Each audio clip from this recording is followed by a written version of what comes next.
It's a spiritual battle, folks. I want you to know that. For those who want to know and who want to overcome the battle, you can win this battle. And not you, but the spirit of truth within you. It will fight your battle for you. I was, sometimes, every blue moon, I go to this event. And at this event, I run into different families and different people, men and women, children. I run into people there. I don't know a lot of people there, but I run into people there. And sometimes I see some of the same people at this event. It's a fun event, somewhat, but I run into the same people there. Not always. A lot of new people. And yesterday, well, recently, I won't say yesterday, but recently, I was at this event and I ran into some of the same people I hadn't seen for years, but a few of the same people I hadn't seen for years. And there's one person there that they come with their family and all that. Praise the Lord. Lift up holy hands and blah, blah, blah. And this one person who happened to be a guy, he was there with his family. And this person, if you met him and got to hang out and know him and talk to him or whatever, you would think, because we're always thinking, not realizing every thought is a lie. All thoughts are all lies all the time. But you know how it's so easy to create impression about people and you don't even know them. Someone can do like a nice thing for you. Let's say you're at a party and you're thirsty.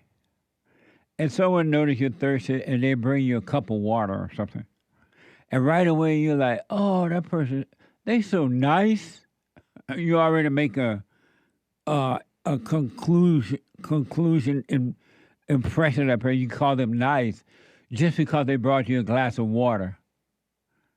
Not realizing that could be one of the evil, nasty people you ever want to meet, but you call them nice. They gave you some water, and right away your mind created an impression of that person. False impression, but you think it's real. They said good morning to me. Oh, oh God, they're so nice. They said good morning. When inwardly they were thinking something else about you. But you saw them a nice person. And this person seemed to be, if you talk to them, you would think they are one of the nicest person you ever meet. So over the years, I run into them. I listen, talk and hear things. And over the years, I've noticed that there was something odd about this person. Yet they seem so nice. But there was something odd. So I didn't judge. I just wait and see and let time go by. I didn't make a conclusive decision. And then I ran into these people again. And I realized in conversation with this guy, his family was there and everything, that though he seemed so nice and friendly and loving and just praise the Lord, in reality, he's one of the most jealous, gossipy, revengeful person you ever want to meet. But you wouldn't know that right off the bat because they seem so nice, and you'll make a decision because they say nice things and do nice things. What seems to be nice things, and you're like, they so nice. But if you pay attention, without judgment, they are not as nice as they pretend. And so I reflected. I was like, that's interesting. And I reflected over other times I've seen these people, right? And I've noticed that I've never heard this person say anything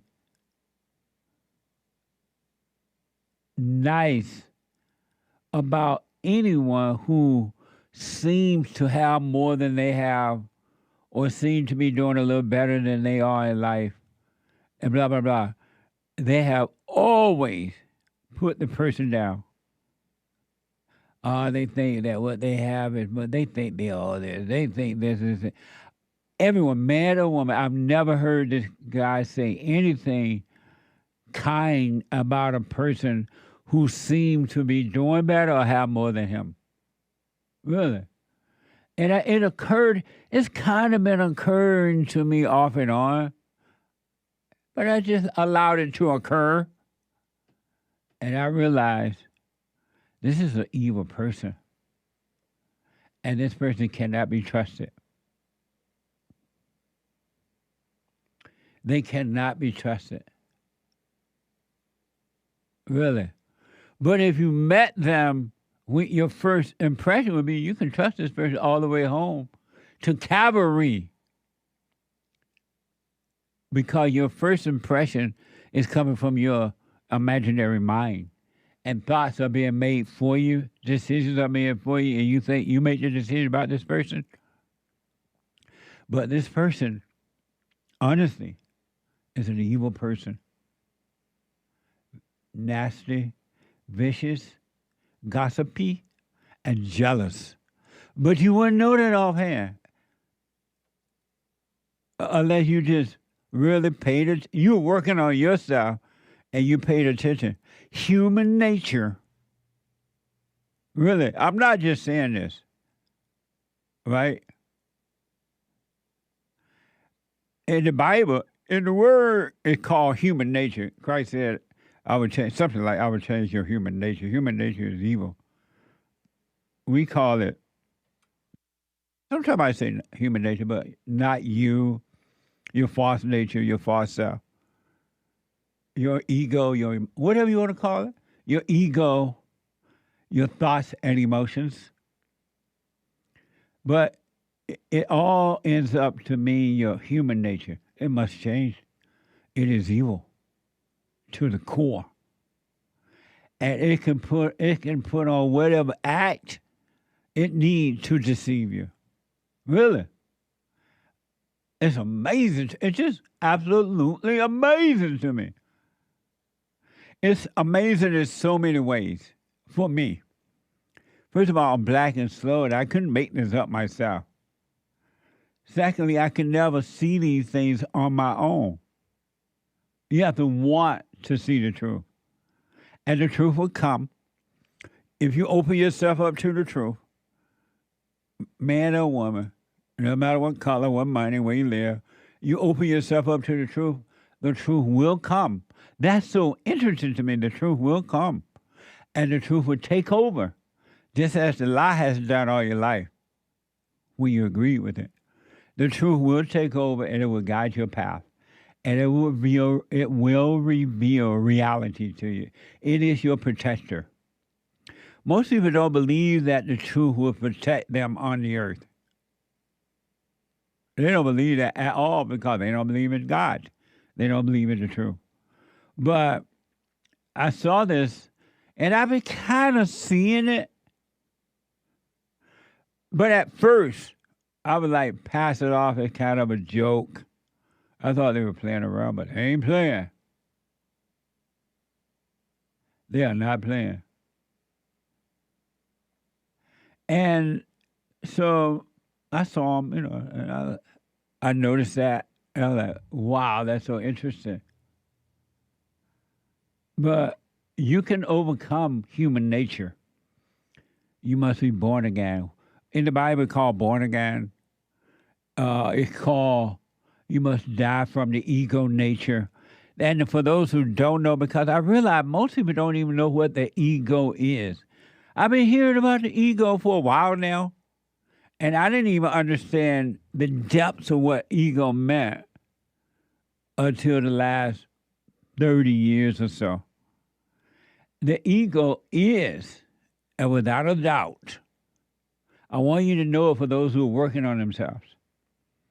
The ego is your thoughts, the good and the bad, your feelings, the good and the bad, your false desires, your loneliness, your suicidal thoughts, your desperation, your anxiety, your jealousy, your envy, your strife, your revenge, your wanting to be like someone else and not just be yourself, just be you. Your everything. All those things are ego. And the ego nature of human beings, all human beings, not just one or not just some, all, you can die from it. In order to have a life, you got to give up a life. And the life you got to give up is the false life, the false self, the ego self. And I promise you, you'll have real life, and it's amazing. It's so amazing, I can't find words for it. But you got to give it up if you want it. Other than that, your life, you're living a dying life. You're dead. You're not alive, you're dead. You're dead, and you call it death life. Your eyes are open, barely breathing, but you're dead. And you're not going to have real life, real energy, real love until you die from the fake self. You're not your thoughts. You're not your body. You're not your emotions. And it's going to blow your mind when you start doing this. And everyone that wants it can have it. Everyone that wants it can have it. It's so much I can say about this, but it was so interesting. Interesting in that you would not think of a person that seems so nice and just so nice as evil. But as you watch and you observe without opinion, you will see it. And once you see it, you're protected from it. Otherwise, you're not protected from it because you can't see it. This particular person, you think they're so nice, and you'll befriend them and everything, and they'll destroy you. It was amazing to see. It wasn't like real amazing to see it because I've been getting, there were signs. For a while now, there have been signs. You know how when you're in a marriage and either the woman is beating the man because women beat men more so the man beat women, or the man beating the woman when they first, after the honeymoon, and they beat one another, but then whoever get it beat say, oh, they didn't mean it. They'll be better. They'll get better. And then time go by, it only get worse. And what happened, you missed the signs. There were signs that it wasn't going to get better. But you, in your ego, the ego told you, oh, they're going to get better. They're not going to do it again. Don't worry. You listen to the ego telling you that, and you omit the signs. There are always signs, but you omit the signs. I saw this true story of a woman got married. This man and woman got married. And in the beginning, they were such a lovely couple, going out for lunch and dinner and to bars and just having fun. And then at some point, you know how it's going to change. It ain't gonna, you can bank on it. Ain't nothing you can do to make it stay the same. It's going to change from good, which you're calling good, but it's bad, to bad. And so the guy started displaying, like, when they would be out, if somebody walked in front of him or someone said something, the guy would show signs of anger. And the woman would see the signs in the beginning, but she would kind of, oh, he'll be better tomorrow. No big deal. And she missed the signs. But there were always signs. And she missed them by listening to the thought telling her it's going to get better. He's just like that right now. It'll get better. And long story short, 3 or 4 years longer into the marriage, the guy put out a life insurance on her of $300,000-$400,000, something like that.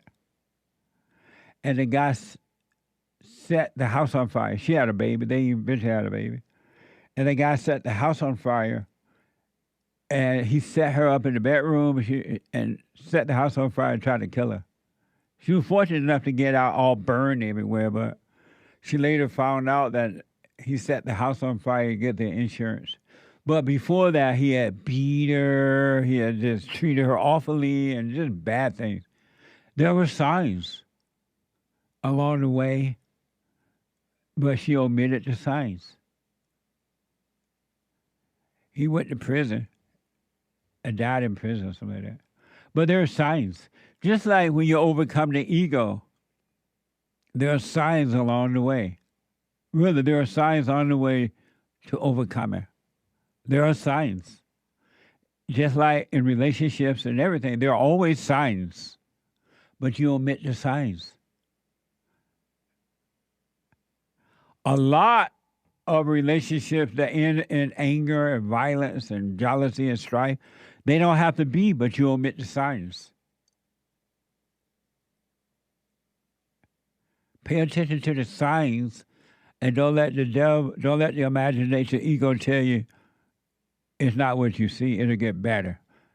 Women has it bad now. They have for a while. They think they can fix the man. They can make him better. Oh, when I get with him, I'll make him a man out of him. And they miss the signs and they end up getting beat up or whatever.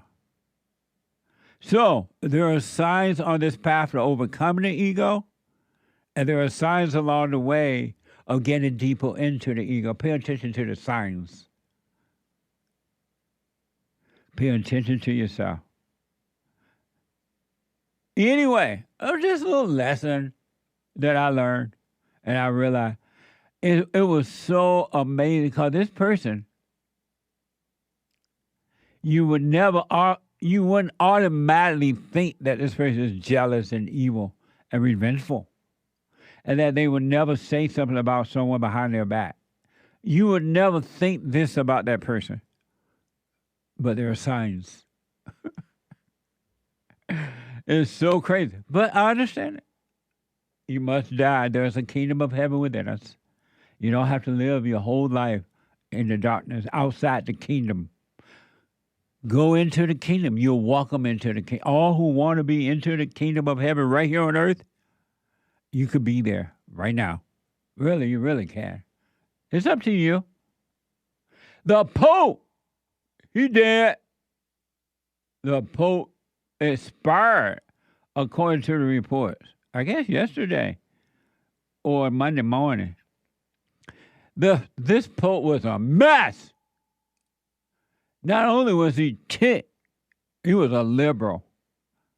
The Pope was for open borders and everything. I'm like, what kind of Pope is this? But the Pope is dead. I wish him well. May his soul rest in peace. The Pope. Fox News is reporting that Pope Francis, Bishop of Rome, as Supreme Pontiff of the Catholic Church. Why he got so many names? That sounds like pastor, bishop, reverend. You know how some of these preachers have so many different titles? Pastor, bishop, evangelist, doctor. Why so many names? Why can't they just say Pope Francis if they got to call him a name? But anyway, Pope Francis, Bishop of Rome, and Supreme Pontificate, whatever that means. The Pope didn't look supreme to me, a liberal. What's up? of the Catholic Church who work to instill progressive influences in the global church while maintaining unity with conservative amidst years of turmoil, died Monday morning. Watch this from Fox News. And this is a Fox News alert. I'm Ashley Strohmeyer live from New York. Somber news from the Vatican, especially following Easter Sunday, with word of Pope Francis has died. The 88-year-old pontiff had been hospitalized since February 14th when he was admitted to Rome's hospital after a week-long bout of bronchitis got worse. Later, it was revealed he suffered from double pneumonia. Yesterday, things did take a turn for the worse, with the Vatican saying Pope Francis was in critical condition after suffering a long asthmatic respiratory crisis. Pope Francis was born in Buenos Aires in December 17th, 1936. He was a pontiff of the people. He was known for blessing the poor and denying himself some of the luxuries bestowed on popes ahead of him. And then in March of 2013, he was elected the 226th Pope of the Roman Catholic Church. May the Pope's soul rest in peace. What does the Pope do? I don't quite, and really, I would like to understand from a Catholic person who knows what the Pope does. What does the Pope do other than ride around and shaking hands and laying hands on folks and nothing happens? What does the Pope do? What's the purpose of a Pope? And is it true, and I mentioned this yesterday in fellowship, because I've heard about this before, but I heard it more recently. Is it true that under the Pope's house, over there in wherever the Pope house is, where's the Pope house? That big house he live in? Rome. Over there in Rome, I think that's the big house. When my master said he's sick, I said, yes, master, we sick. We used to have to go over to the big house, up to the big house on the hill when the white man was coming in for the summer. You know how white people, they come to the big house from the city to the countryside to go deer hunting and fishing, and we had to clean up the big house for them. So we had to go cut the grass. The women had to clean up and take the sheets off the furniture. You get the food all ready, and the white man just got it made. And when they come by, we're like, yes, master. But anyway, what does the Pope do? Does he have a job? What does he do other than ride around and lay hands on folks, and if you touch him, he go like this? Really, what does the Pope do? May his soul rest in peace. Really, the Pope is gone. Are they going to get another Pope? What's the purpose of the Pope? And under the Pope house, are there like a whole bunch of old books and documents that we don't know about that could possibly help us? I heard that. I don't know if it's true. Back in a moment. 888-77-53773. Quick break. May the Pope rest in peace. He did. Back in a moment. So, before I go back to the phone, I want to show you a situation that's the darndest situation I've ever seen in all my bone days. This is dumb. It's not. This is a sign of psychopath. This is a sign of delusion. This is a sign of pure insanity, and it makes no sense. Really. You got to be out of your mind to think and react this way. You got to be totally crazy. Grandpa would tell me about the good old days. I have never seen anything so nutty, and I've seen some nutty things, but I've never seen anything so silly and as this right here. Really, what I'm about to show you. So some of you know a couple women went down to Magic Mountain, and they got on the tallest ride at Magic Mountain. They have these rides. I haven't gone there in a long time, but they used, when I was there last, they had this ride. It would take you way up in the air, in the sky. And you're like going up really slow and going up, and then it just drop, and you're back on Earth. These females took a Magic Mountain ride. That's all it was. It was just a quick Magic Mountain ride. They let them in front of the line, and they went up on this ride, and they came back down at the blinking of an eye, and you would think that they saw God. They act like they saw God. They went so far up, and they were gone for so long. They saw God at Magic Mountain. And their reaction to it is pure evil and insane. This is why women need men to be right. For those who are lost and not really looking for God themselves. But these women are sick. This is mental illness. They need to open up the crazy house and let these women in real fast. Watch out if you see them coming. Because I want to show you, really, this is delusional. I can't even find a better word. This is pure delusional. This is insane. This is crazy. So Katy Perry and a couple other females went up in they didn't even go past the cloud, I don't think. At least Magic Mountain ride takes you a little bit above the cloud. And they went up in a ship and came back so fast we didn't know they were gone. But listen to them. They saw God and they're of love now. They're on cloud 9. This is from X. Katy Perry, who was one of the females that went up, said Katy Perry says her short trip to space made her connection to her divine feminine. What was she like before she went up there? If she messed up like this now. Here's Katy Perry realizing, here's what Katy Perry realized during her trip up in space. Watch this from X. It is the highest high, and it is surrender to the unknown, trust, and this whole journey is not just about going to space. It's the training, it's the team, it's the whole thing.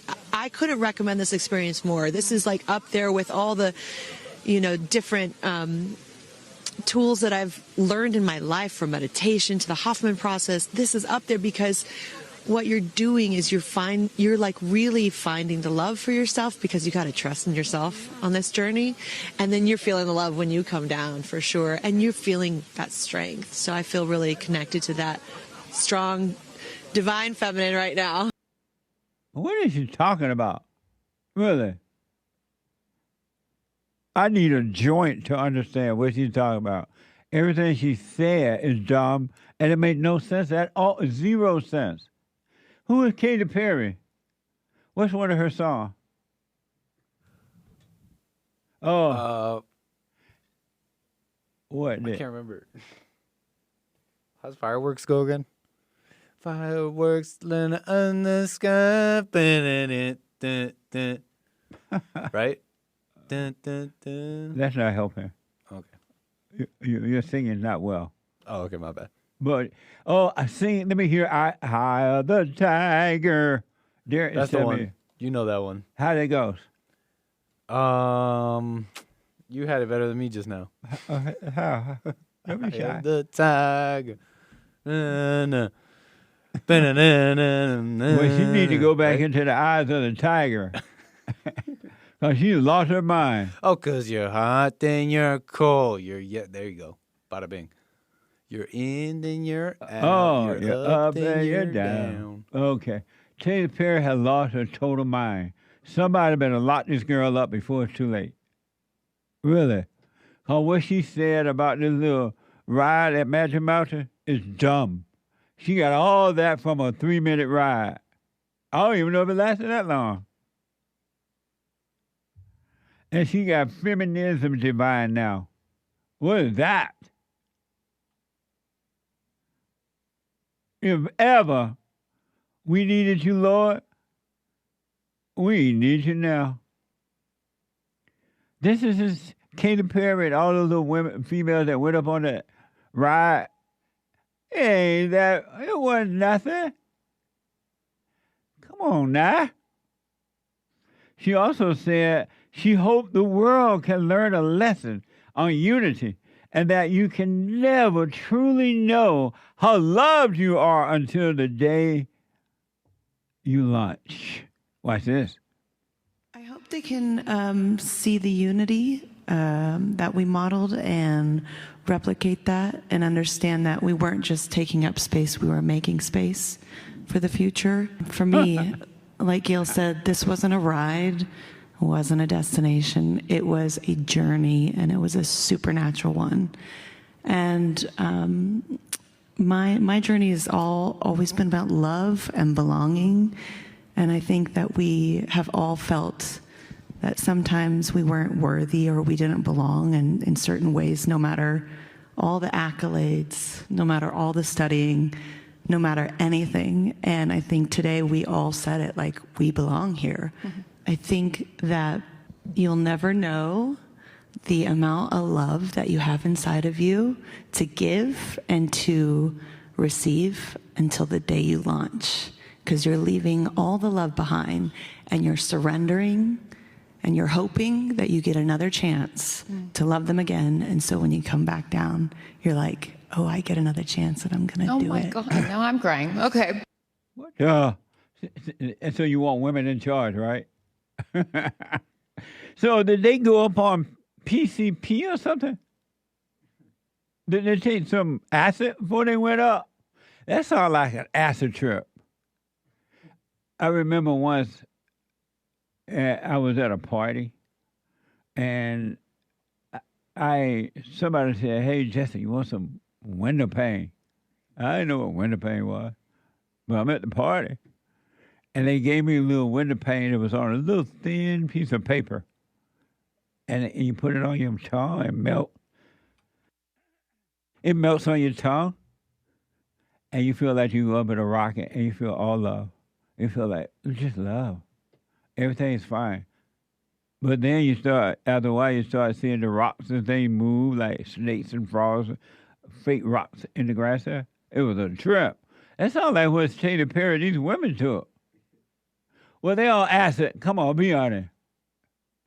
That sounds like an acid trip. Really. I think that was an acid trip. Somebody need to ask Gayle and Katy and whomever else went with them. Well, y'all on acid trip, be honest, because that sounds like an acid trip. Ain't no way in the world they took a 3-minute ride right up there and come back and all that. They on cloud 9. Somebody need to shake these women. They're having a delusion. They're having a nightmare. I don't even understand what she's talking about. It doesn't even make sense. And Lord, poor Gayle. Oprah friend. That's Oprah friend, Gayle. Poor Gayle. What Gayle doing up in the Is she kind of old? I think if you're old, you go up on a trip, your blood pressure go up. Or down. What Gayle doing up there? Poor Gayle. Gayle, Oprah friend. This is from X. Gayle King lashed out at critics calling her spaceship a ride. It was a ride, Gayle. Come on. Just say, that's a nice ride. It was fun. But she lashed out at people calling her ship a ride, comparing herself to an astronaut, Alan Shepard, and suggesting misogynist and behind the term. Watch this from X. Please don't call it a ride. That is not a friggin' ride. Whenever a man goes up, it was a ride. You have never said to an astronaut, boy, what a ride. We duplicated the same trajectory that Alan Shepard did back in the day, pretty much. No one called that a ride. It was called a flight. It was called a journey, because a ride implies that it's something frivolous or something that's lighthearted. There was nothing frivolous about what we did. Yes, it was. And the machine that we were on, and what it took for the people to get that machine up and running, to get us up and get us back down safely. So, I'm very disappointed and very saddened by it. And I also say this, what it's doing to inspire other women and young girls, please don't ignore that. I've had so many women and young girls reach out to me, and men too, by the way, Yeah, right. that say, wow, I never thought I could do that, but I see you doing it at this stage of my life. Who would have thunk it? Not me. And how inspired they are. So they didn't know they could go to Magic Mountain? What the? Yeah. I know a spaceship when it goes up, and I know a ride. That was a ride, Gayle. Now you can dilute yourself as much as you want. But that was a ride, Gayle.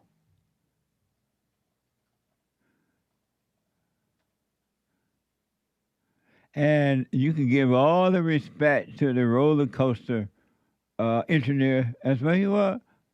The roller coaster engineer got to know what they're doing in case you get stuck up there, right? So, right on, roller coaster engineer. But, Gayle, that was a ride. You didn't go to space. You didn't see Jesus.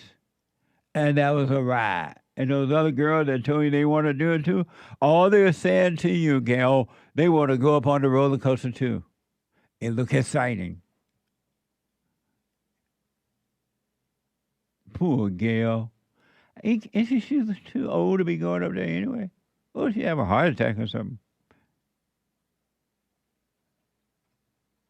That wasn't an Elon Musk ride, Gayle.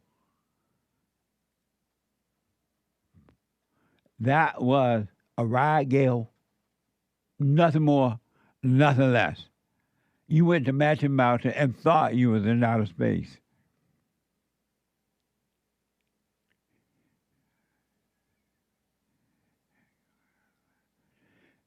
You saw 75-year-old women going up to Magic Mountain? Nick, are you typing me that? Yeah. Me. What? I saw some older lady going up on Magic Mountain. Oh. Some older woman. I didn't know Gayle was 75. No, not Gayle. I don't know how old Gayle is personally. Oh, this is some other. Correct. Some other 75-year-old woman at Magic Mountain. Something around that age. Yeah, it was something like up there. Here's a comparison of the trajectory of the SpaceX Falcon 9 booster. That's Elon Musk. Returning to Earth, and the trajectory of the Blue Origin New Shepard. Watch this.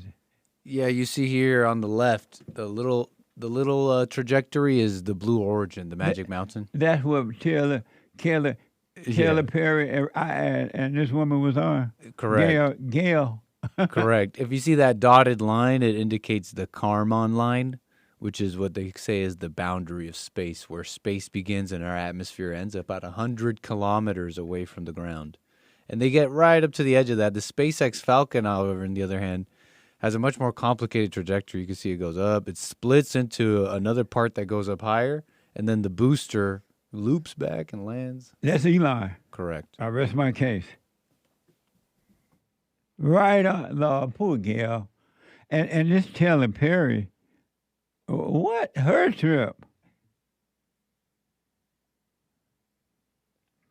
If ever we needed you, Lord, we need you now. Tell Gayle and Tyler Perry, whatever her name is. What's her name? Katy Perry. Tell them they went on a ride. It was a quick Magic Mountain trip. All right? Just so they can come back to reality. One other quick thing that I get to your calls.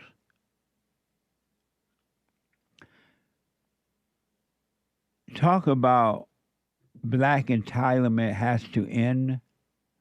If this doesn't give you an example and proof that black entitlement needs to end, I don't know what will. Really. It's getting bad. Society is degenerating like 90 going north. It's bad. and it's getting worse, and it's going to get worse. This is hell on earth. But the hell is inside human beings, and there are, what do you call that when you put out what's in you? When you project. Projection. The hell you see on earth is being projected through human nature, human beings. Human beings are evil to the core. There's no love and nothing good in human nature. Nothing. Zero. It's all evil. And because the blacks, and not all, not most, but most, not all, but most, have not been corrected, they are out of control and getting worse. Black entitlement needs to end right now. I'm warning you and warning you and warning you, but do what you want. Watch this from the Daily Mail. Shocking video captured the moment two violent customers savagely attacked their waitress over a $50 bill at a Chicago Mexican restaurant. Watch this. New tonight at 10, a waitress attacked and beaten at a Pilsen restaurant by two female customers who then took off. It was all captured on surveillance video. This happened on Sunday at El Taco Azteca in Pilsen. NBC5's JC Navarrete with the reaction tonight. Una rabia? I feel rage, primarily because something like this has never happened before. And for it to be over a $50 bill just doesn't make any sense. A merciless beating caught on camera, all stemming from a dispute over the check. Before fists flew, a disgruntled customer went behind the bar and dunked the waitress's phone into a bucket after she was told she would not be getting a refund. The restaurant alleges both customers had finished most of their takeout order when they demanded a refund. That same customer then takes her frustrations out on the restaurant. She starts making a mess of the place. Employees tell me the waitress began to call 911, escalating the situation into an all-out melee. The beating continued for about 2 minutes, where both women were seen stomping, punching, and kicking the waitress. Amazing. I don't care what y'all say. Not all. But black people are evil. And they have no love, no respect. Not only for whites and Mexicans, they have none for themselves and none for each other. Black people will treat each other as bad as they treat other races or people. Don't think it's just happening to you. That is pure evil. I don't care what it was. That was evil. And the blacks don't care at all. They feel entitled to do that. And I blame white people, and I blame the parents, but I blame white people for not standing up to the blacks years ago. 70 years ago, they should have just said no to the blacks. No, I'm not putting up with this. I'm not your problem. No, you can't go to my school. No, you can't live in my community. No, you can't bring your mess to my neighborhood. All they had to do was say no. And they wouldn't have gotten to this. The waitress suffered a broken pinky and bruises across her body. The restaurant manager shared a message for the women responsible. Watch this from NBC Chicago. I came in, and when I heard what was going on, I was able to pull off one of her attackers. When we finally got them separated, one of them turned to me and started swinging. We're keeping that waitress identity anonymous here tonight. We can tell you, though, she is recovering, but she did suffer a broken pinky, bruises on her head, and cuts on her face, as well as bruised ribs. Tonight, the restaurant is calling on Chicago police to find those responsible. And tonight, Marta is not mincing words. She has a message for those responsible. I want them to know we're going to find you, whatever it takes. I'm putting everything I have into this. I have no doubt about it. We're going to find you. JC Navarrete, NBC5 News. Amazing, huh? Blacks are very violent people. They're very violent. They have zero love. And it starts in the homes. Their mothers and grandmothers have created this because the fathers have not been there to stop it. Because the fathers been recreated in the mother's image too. They have nothing but hate. And then they go out into the world, and the government and the so-called representative leaders tell them it's not your fault. It's racism. It's the white man. It's somebody else's fault. It's the Mexican's fault. And as a result, black people do not get along with anyone. Nobody. If you doubt me, move into their community and start a business or something. You'll see. It wasn't always this way. It has become this way over the last 70 to 80 years. Black people at one time, for the most part, was a noble people. That's gone now. What a mess. 888-77. That's evil, folks. And that is going to get worse and not better because now you have DEI. Every time, look what happened to that white boy in Texas that was killed by a black boy at a track meet. They got a GoFundMe page for that boy, for the guy that was accused of killing. I don't know which one was named Austin James. I don't know what you're doing. Killing Austin Metcalf.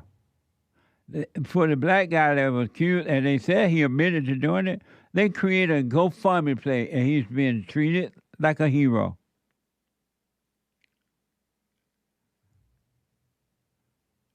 It can only get worse. And it will, and it is. Okay, I'm back. 888-7753-773. Let me go to Daniel. Let me try Daniel again. A first-time caller out of Maryland. Daniel, let's try it again. Yes, sir. Can you hear me now, sir? That's better, yes. Wonderful. Yes, Mr. Peterson, I just got a question. You reference Adam and Eve a lot, and I want to ask, so I'm not. I got you. So that I'm not putting words into your mouth or formulating an opinion of something based off of my right. What I heard you say. Are you blaming? Isn't it okay? Let me just ask straight up. Isn't it where we are in the world now Adam's fault? Because if he was the one in charge, and he's the one who actually disobeyed God, right? And I ask because it always sounds like you're saying it's Eve's fault, but if Adam was the person that God left in charge and he didn't do his job, you can't blame the circumstance on someone else. And why not? Well, I mean, if I'm a manager at a job and somebody under me leaves the door unlocked and the key and the safe open and I get fired, I can't say it's ultimately my responsibility. And so, but first let me ask, so your question is what? Isn't where we are is not Eve's fault, it's Adam's fault. Am I correct? No. How is that not so? Because it was Eve's fault that she believed the serpent. She disobeyed her husband and believed the serpent. And now, because of that, evil works through the woman. It was Eve's fault, not Adam. How could it be Adam's fault or something Eve did? Okay. So if God gave Adam the instructions on what to do, it's like this. You always talk about the order of God, right? To do concerning Eve? God over Christ, Christ over man, man over woman, woman over child, right? Right, but what did that have? So how did God? Because Adam. All right. So if Adam is supposed to always be staring in the correct direction, right? When Eve messed up, he turned around. So he did an about face and faced the opposite way, meaning he turned his back on God to face Eve. Eve was still looking ahead. You're not making Adam any, Daniel, you're not making any sense at all. The head is to lead, right? Adam is to lead Daniel, Eve, right? You're not making any sense at all. If Eve fell into disruptive ways, Adam's job was to lead her out of those ways, not turn to those ways as well. It was Adam's fault that he listened to the woman, and as a result, the woman became the man's God. But it's Eve's fault that she listened to the serpent. But he didn't have to listen to Eve. Right, he didn't, but he did. And so what Adam did was his fault, not Eve's fault. And what Eve did was her fault, not Adam's fault.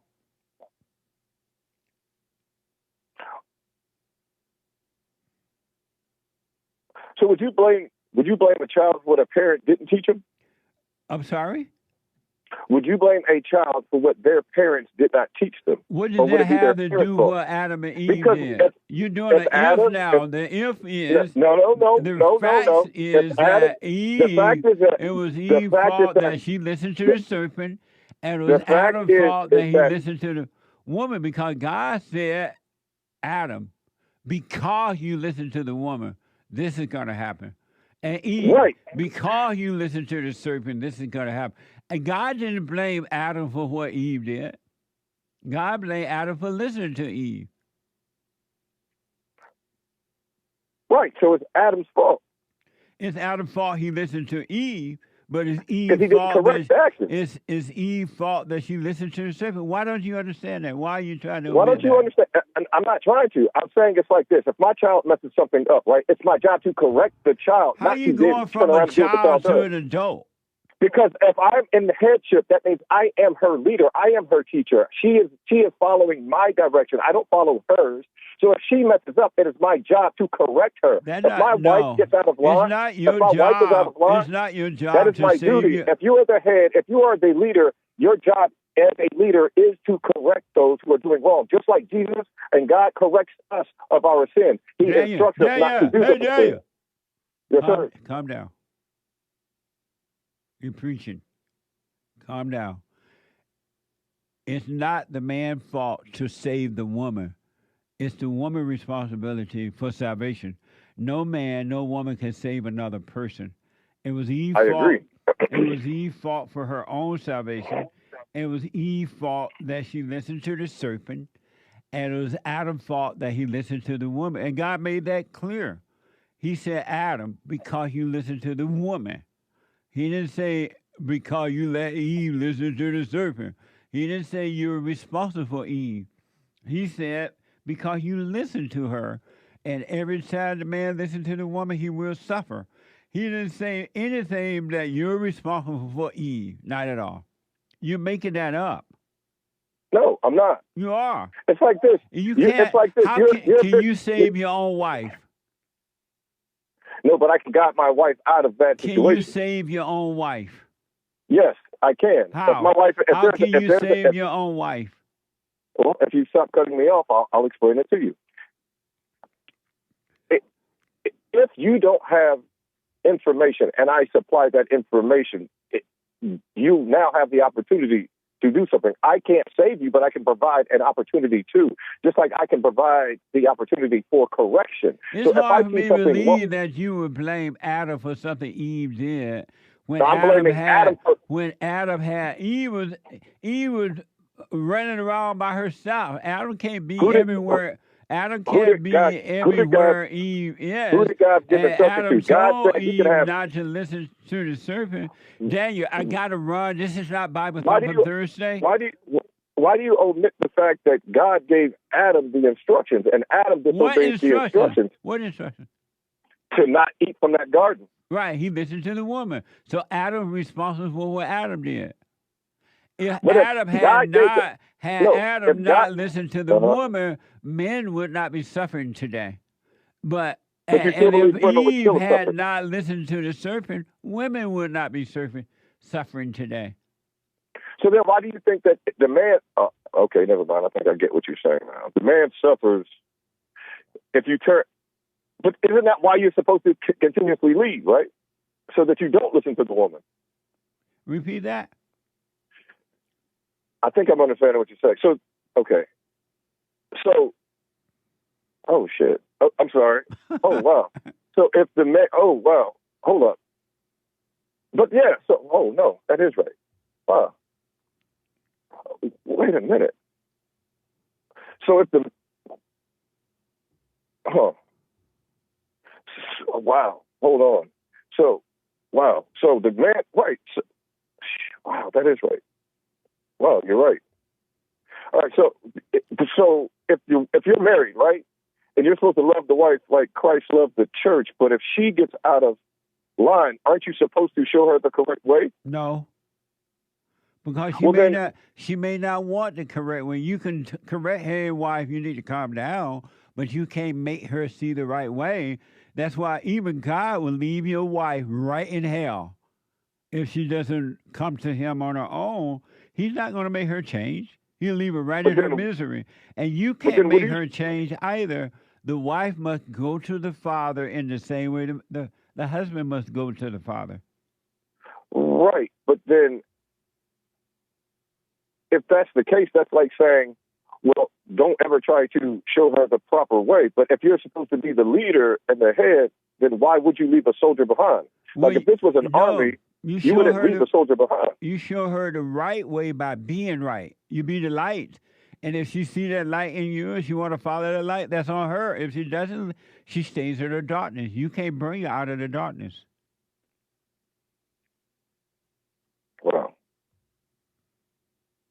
Wow.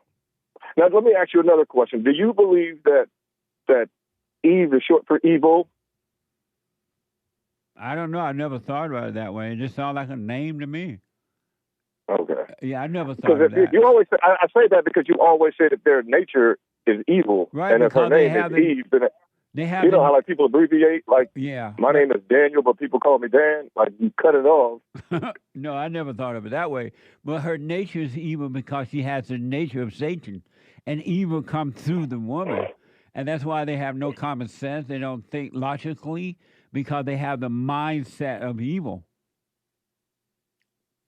Right. So then you believe then feminism is the instructions of the devil, because that is literally telling women that they can be something that they can't, which is also what the serpent told Eve. Hey, if you come and do this, you can be just as good as, why does Adam have to be it? So that he taught her how to hate men. Because isn't it her hatred of not being first, like God made Adam? So I'm not trying to, well, it is what it is. Adam stands alone. Man came first, and you can't, no matter how you feel about it, it doesn't change the facts. So if the woman nature is evil, it's because she doesn't like. Daniel, now that you understand the order, why are you allowing Satan to confuse it again? Why are you going back into your... I'm not trying to confuse it. I'm just trying to make sure I've got it. You do have it. Okay. You have it. Why not accept it instead of going into your head and letting Satan try to take that away from you now? I'm not trying to do that. It's just, it sounds, and I guess that's what you're trying to say. The way that it sounds, it doesn't matter. And how you feel about the way it sounds doesn't matter. Right. It being what it is all that matters. Absolutely. So remove the thought of a feeling or it being wrong. And 100%. My bad. I'm sorry for wasting your time. But thank you for correcting my mindset. Let me ask, are you married? Oh, yeah, I'm married. Does your wife obey you? My wife does obey me, but there's certain things that she likes that's just aggravating. So does she obey you? Yeah, if I say turn it off, she'll turn it off. If I say go over here, she'll go over there. Does she obey you? Yeah, she obeys. Your wife does obey you. I can't, like, she can pout, but ultimately will do whatever it is that I say do. Does your wife obey you? Pout. If you obey, meaning follow me? Like, when you say obey, what is your definition of obey? Definition of obey. Does your wife obey you? Correct. If I'm saying, hey, let's do this, or this is the way that I like things done, yes, she will do it the way that I like things done. Does your wife obey you? I'm saying yes, and then I'm giving you information to show you in ways that she does. If I say, hey, does your wife obey what we're doing, you? Jeez, I'm answering the question. Yes. You said your wife pout. Oh, you said yeah, and you said a whole bunch of I don't different. think, but you said yeah, then you said she pout. Would a wife that's obeying her husband, would she pout? Yes. Have you ever done something and been like, man, I don't really want to do this, but I know this is the right thing to do, so you go ahead and do it? Daniel,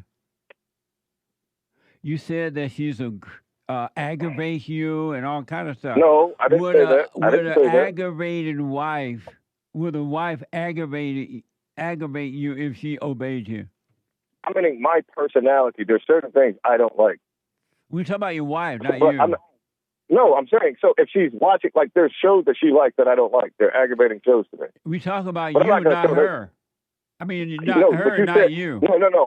I'm speaking on when I say aggravating. She does things that's aggravating. I'm saying things that she watches are aggravating. Like her herself is not aggravating. Daniel, pouts, I got to don't- run I don't- because of time. Does your wife obey you? If I'm not giving instructions not to, if I don't care if you, I don't care if you pout. Like I said, you don't have to like Daniel, something to does get your it done. wife obey you? Yes. All right. Amazing. Thank you, Daniel. All right. Thank you. All right, buddy. Amazing.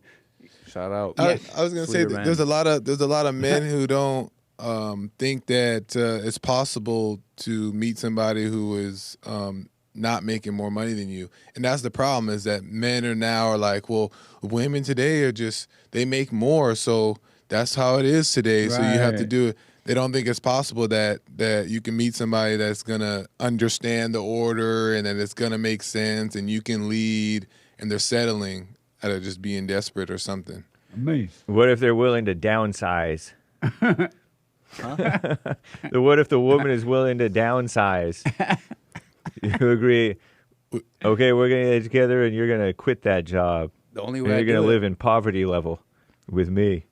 Wait, Yeah. him telling her? I mean, I don't want to Yeah. accept such a thing. Like, I'd want to work on myself. I'd want to, like, No, if it means no woman, if it means this generation goes without. Is that too extreme? But but is that what it must take? Right.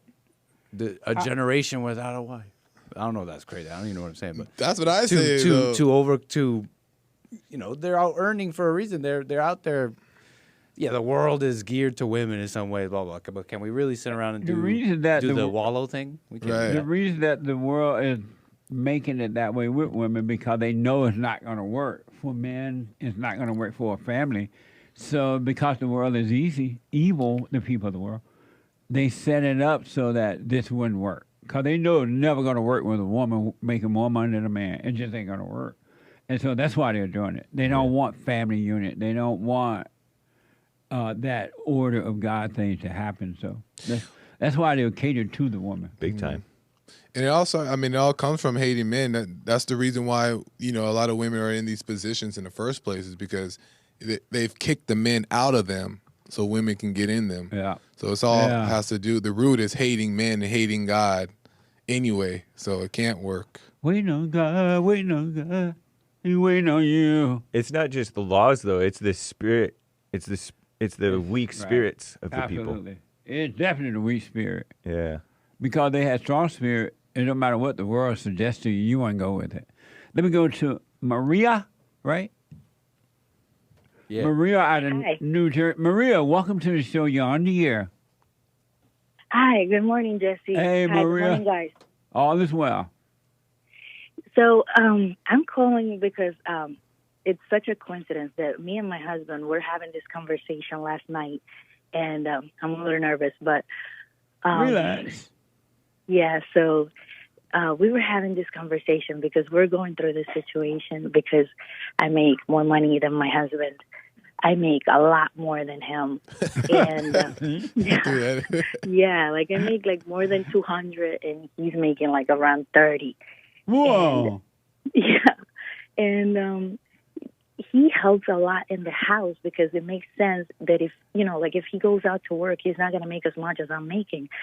So I tell him, no, don't work as much. Just help me with the kids, and then we'll figure the rest out. But then when we go out and I have to pay, even though I know that it makes sense for me to pay, it makes me feel so bad. And it's not just because of the money that I'm spending, but because it feels so wrong. And it feels like sometimes I feel like I'm ugly. Like, oh, is that why I have to be the one in this position that I'm having to pay more?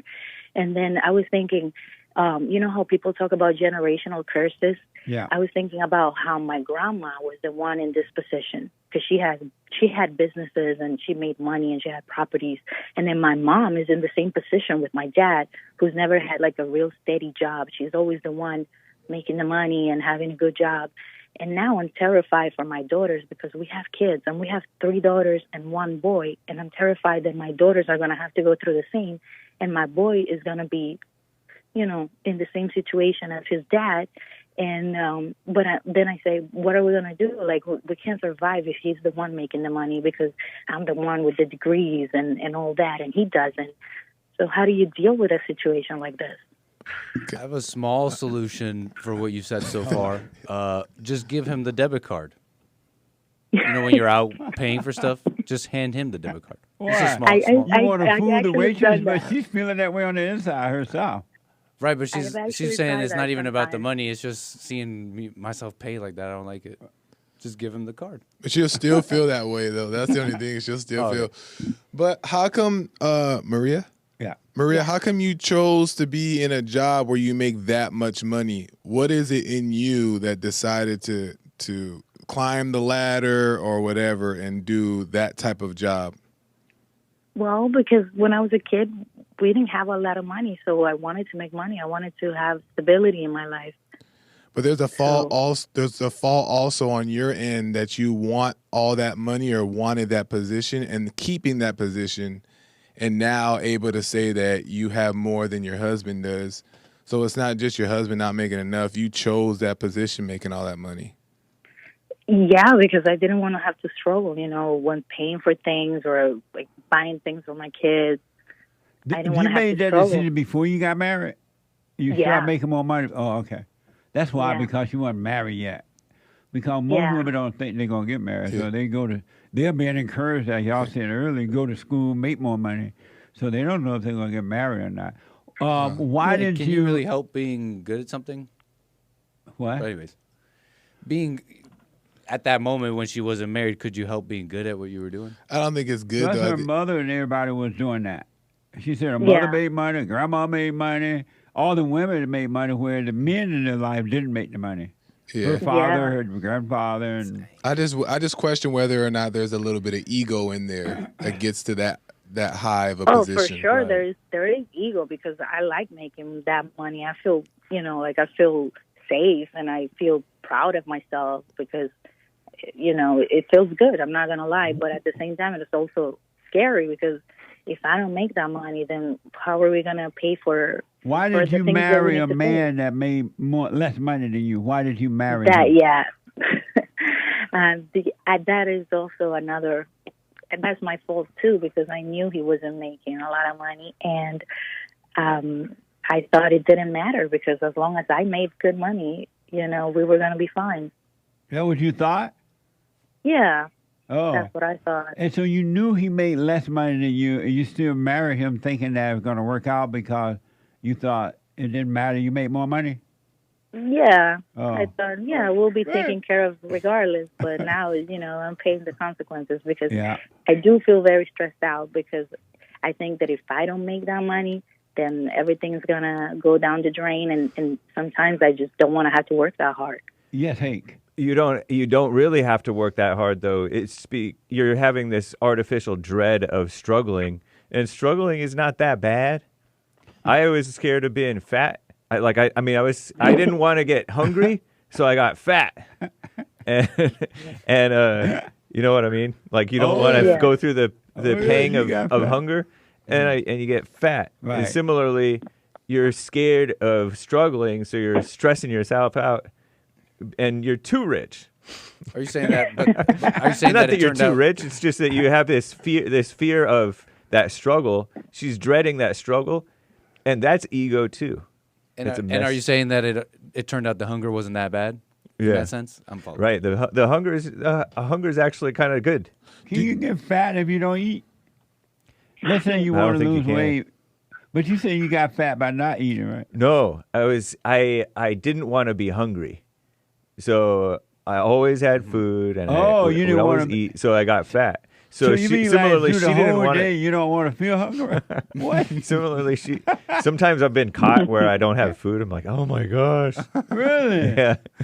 And I've so I never relate heard to of that. So it's similar to her not wanting to go through the struggle that she had as a kid. Oh. And so she's scared of that struggle, going back to that struggle. I have one more question from Maria. But when you're done. Okay. What do you think about that, Maria? Do you agree with James about that? You're afraid of the struggle? Definitely, I'm afraid of the struggle for sure. But I'm just now concerned about the next generation. Like, what do I do in this case? Yeah, your son gonna be beta. Do you have young kids, Maria? Yeah. So they're under 18? Yeah.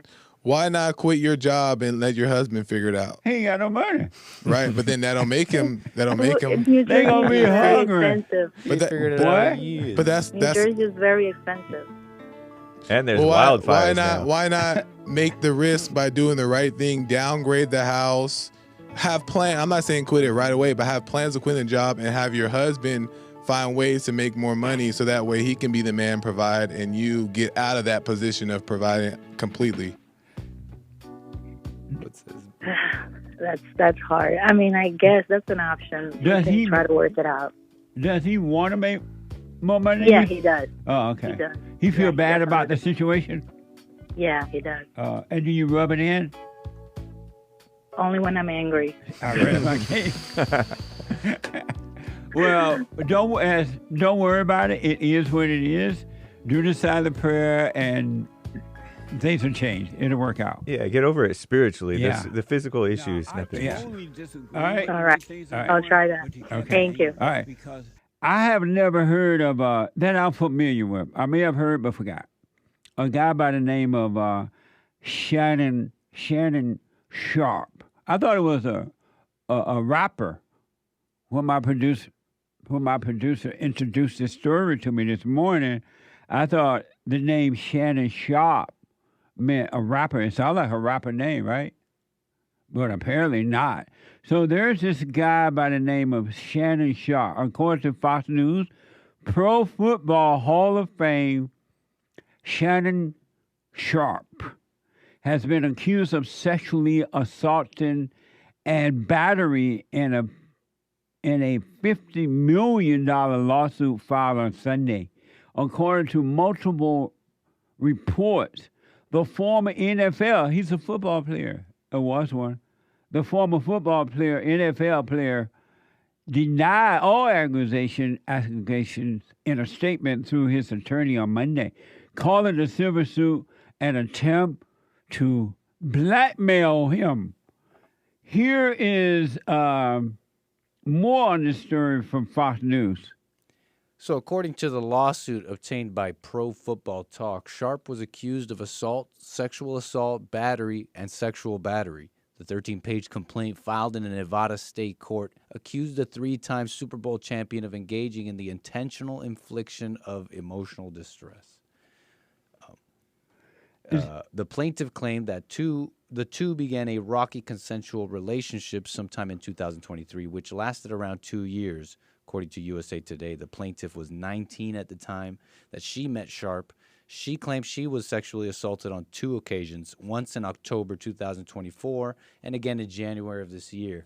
The complaint accused Sharpe of manipulating and controlling the plaintiff and making threats of violence against her. A woman can say yes to consensual sexual relations with a man 99 times, but when she says no even once, that no means no, the complaint read via Pro Football Talk's reporting. So when did no mean no? I've never known a time when no meant no. With men and women. I mean, it doesn't even make sense. How does no mean no? She said yes 99 times, and then 100 times her no mean no. What the? And so are you familiar with this guy, Shannon Sharpe? Somewhat. You're I've not- seen him definitely online, and I know he was a former NFL and all that. Oh, you did? Yeah. And he was 50, and this woman was 18, 19? Yeah. Wow. That's too old anyway to be dating her. He's Wow, a 50-year-old man dating a 19-year-old girl. Unk gets down.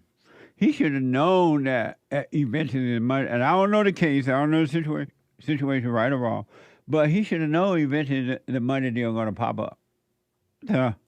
Shannon Sharpe addressed the $50 million lawsuit filed by the woman, saying this is being orchestrated by Tony Busby.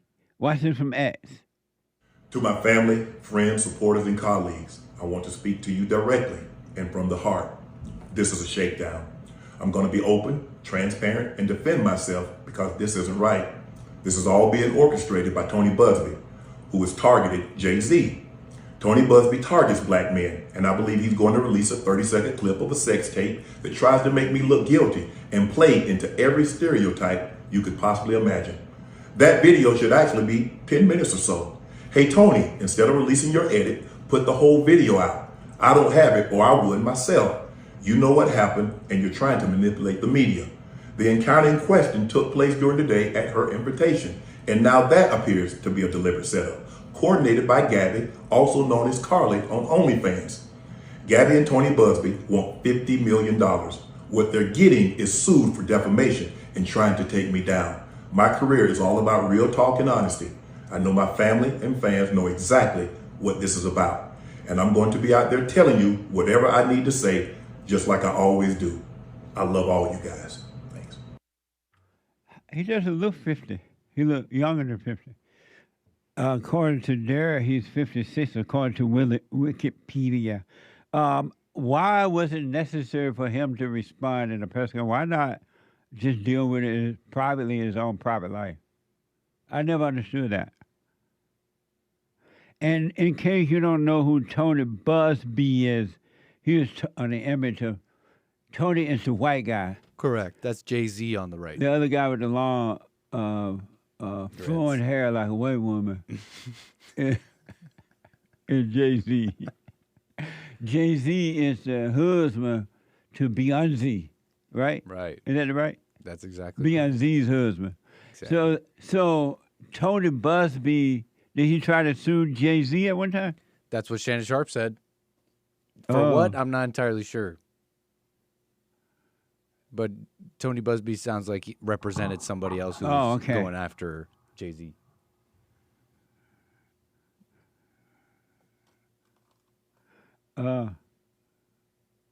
So Joel is telling me that I asked why would he have to go public? Why not deal with it in a private way? Ain't nobody else's business. He said because the internet will cancel him unless he get in front of it first. Is he does he work on TV or something still? Yeah, as far as I know. Oh, he may still be even on TV where he does that that sports talk show. I don't know if he's still doing that, but he still might be. So he discussed sports stuff on TV? Right. Oh, okay. What a mess!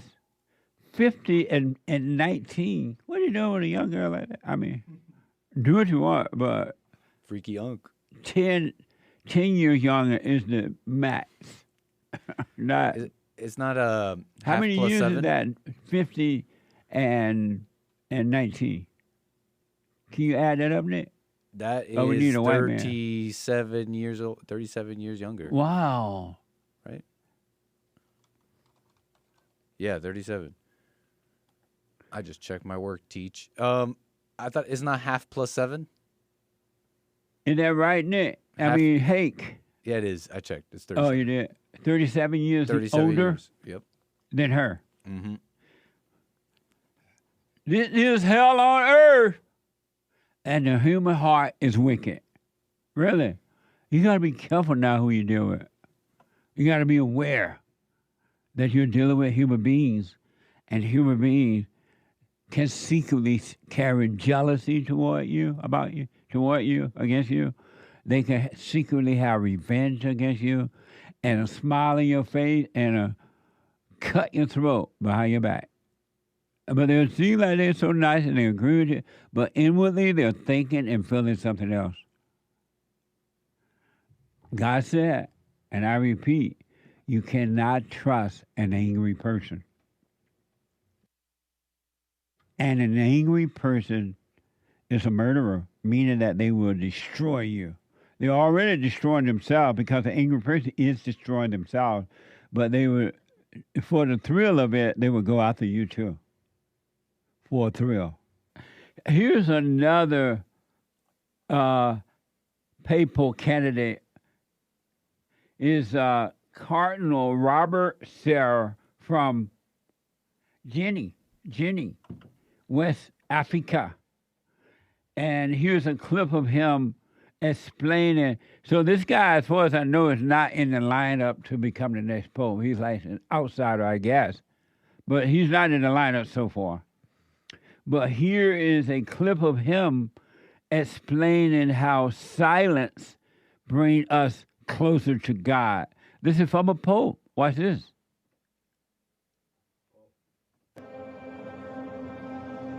Even in our churches, there is too much noise. So it's not a place where we can encounter God silently. Silence makes man more similar to God, because God, I said, is silence. He talks in silence. We encounter him in silence. And if we remain with God, we become silent. Why the Western countries today are no believers, are less believers, because they are every time talking. They know no silence, and the faith is going down. Silence is really the moment where I construct myself as a human being related to God. And without God and without silence, we are lost. That's deep. This pope ain't gonna never be confirmed as no pope. They don't want you to be silent. They don't want you to know to be silent. They want you acting out, singing and hooping and hollering, carrying on. Otherwise, you don't need the pope. What the? Unless the pope is pointing you to that. That's deep. This man, Cardinal Robert Sarah, sorry, Robert, you ain't gonna make it.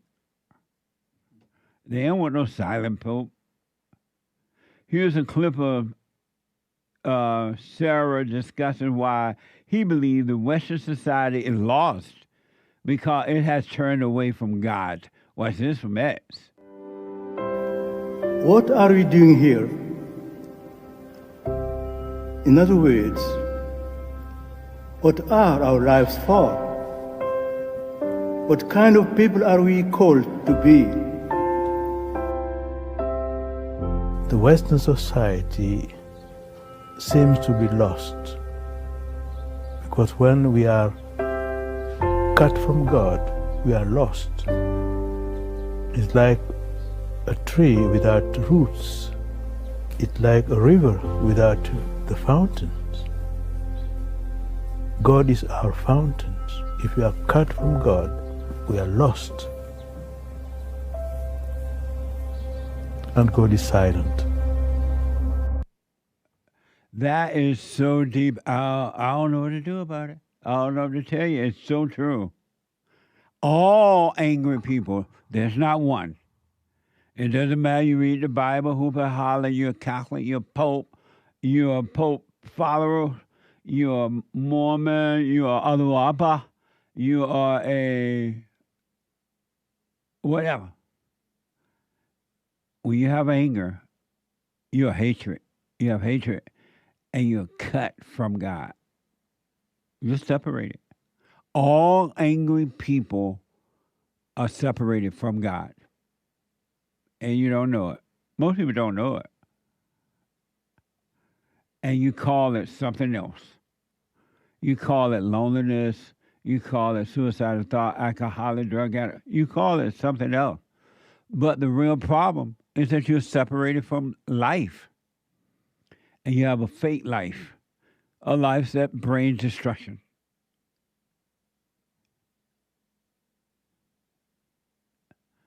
You are separated from the truth, and you justify your anger. Well, everybody's angry. Jesus was angry, you say. And so you think Jesus was angry, and so you justify your anger by saying, oh, it's good. One day when I get to heaven, though, I'll have perfect peace. And you justify anger, which is hatred. Just think about that. You're calling evil good and good evil. Whenever you're down, out in the cold. Amazing. It's Bible Thought for Thursday. Let me take a quick break. When I come back, your phone calls and your super chat. It's Bible Thought for Thursday. The most lost people on earth today are the people who believe in God. Isn't that amazing? They believe about Him. They don't know Him. Quick break. Back in a moment. I just want to quickly show you these quotes from this Cardinal Robert Sarah. As far as I know, he's not up for Pope running thing. And the way he sounds and the way the other popes seem to be thinking and sounding, I don't know if they're going to let this pope be a pope head. Whatever. What a mess. So here's an image of Cardinal Robert Sarah and a couple of quotes. Yeah, here's a couple of quotes. So here is Cardinal Sarah. The West is dying. There is no longer any birth rate. They are being invaded and are losing their culture. He says gender ideology is a Luciferian refusal to receive a sexual nature from God. He says the real men of God have no fear of death because they are waiting for heaven. And those who use the Bible to justify mass immigration are bewitched. All I got to say about each and every one of those quotes, amen. It's so true. And I didn't know they had a pope that think that way, that knew this. Really. And I wonder, I hope I can interview him one day. I would love to have a discussion with him. As I speak right now, my producer's on it, Derek. He's getting the Pope as a guest on the show. I would love to talk to that Pope. He's all the way from West Africa. So we'll see if that's possible. Let me go to a first-time call out of Los Angeles. Jonas out of L.A. Jonas, welcome to the show. Hello. You're on the air. Hello, Jesse. Hi. Thank you for taking my call. Yes, sir. Yes, so the reason I was calling was, I'm at a real crossroads right now, and I've been using drugs since I was 18. Been through a lot of different rehabs, more than I could count. And sometimes I would get clean, but I always end up going back to using. And for the past 8 months, I've been using again, and I just got fired from a job because I couldn't show up. I wasn't doing what I was supposed to be doing. And, after watching you a lot recently, seeing that I've just been letting the devil run my life. And I have forgiven my parents, and I see how pretty much I've been just going by ego and anger and just trying to prove something and chasing money and success. And so basically where I'm stuck right now is I have an opportunity to go to a long-term rehab in Israel. I am a citizen of Israel. I know the person who runs the program. I've actually been there once before, and I really respect the person. I trust him. It's a free program. But I would have to give up everything that I have here in L.A., which isn't much, but it's my apartment, my car, what is more freedom, at least it feels like, than being in rehab, which is like a shared room. I guess my question is, so how do I know if going is really the right thing to do for me, God calling me to surrender, to start over, to do the right thing, or if it's just an emotional move trying to run away from my life again. So I want to do the right thing. I just don't know if this is it. How old are you? 31. And you said that you have gone to several rehab places already, and it has not worked? Correct. I've not changed the ways. And why not? And why not? Because I have a lot of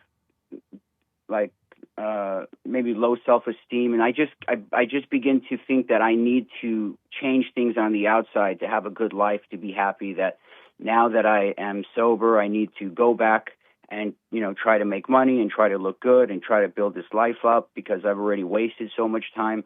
And then every time I pursue that thinking, then I start saying, well, I could use again, or maybe I just don't even. When you say you have a low self-esteem, what does that mean?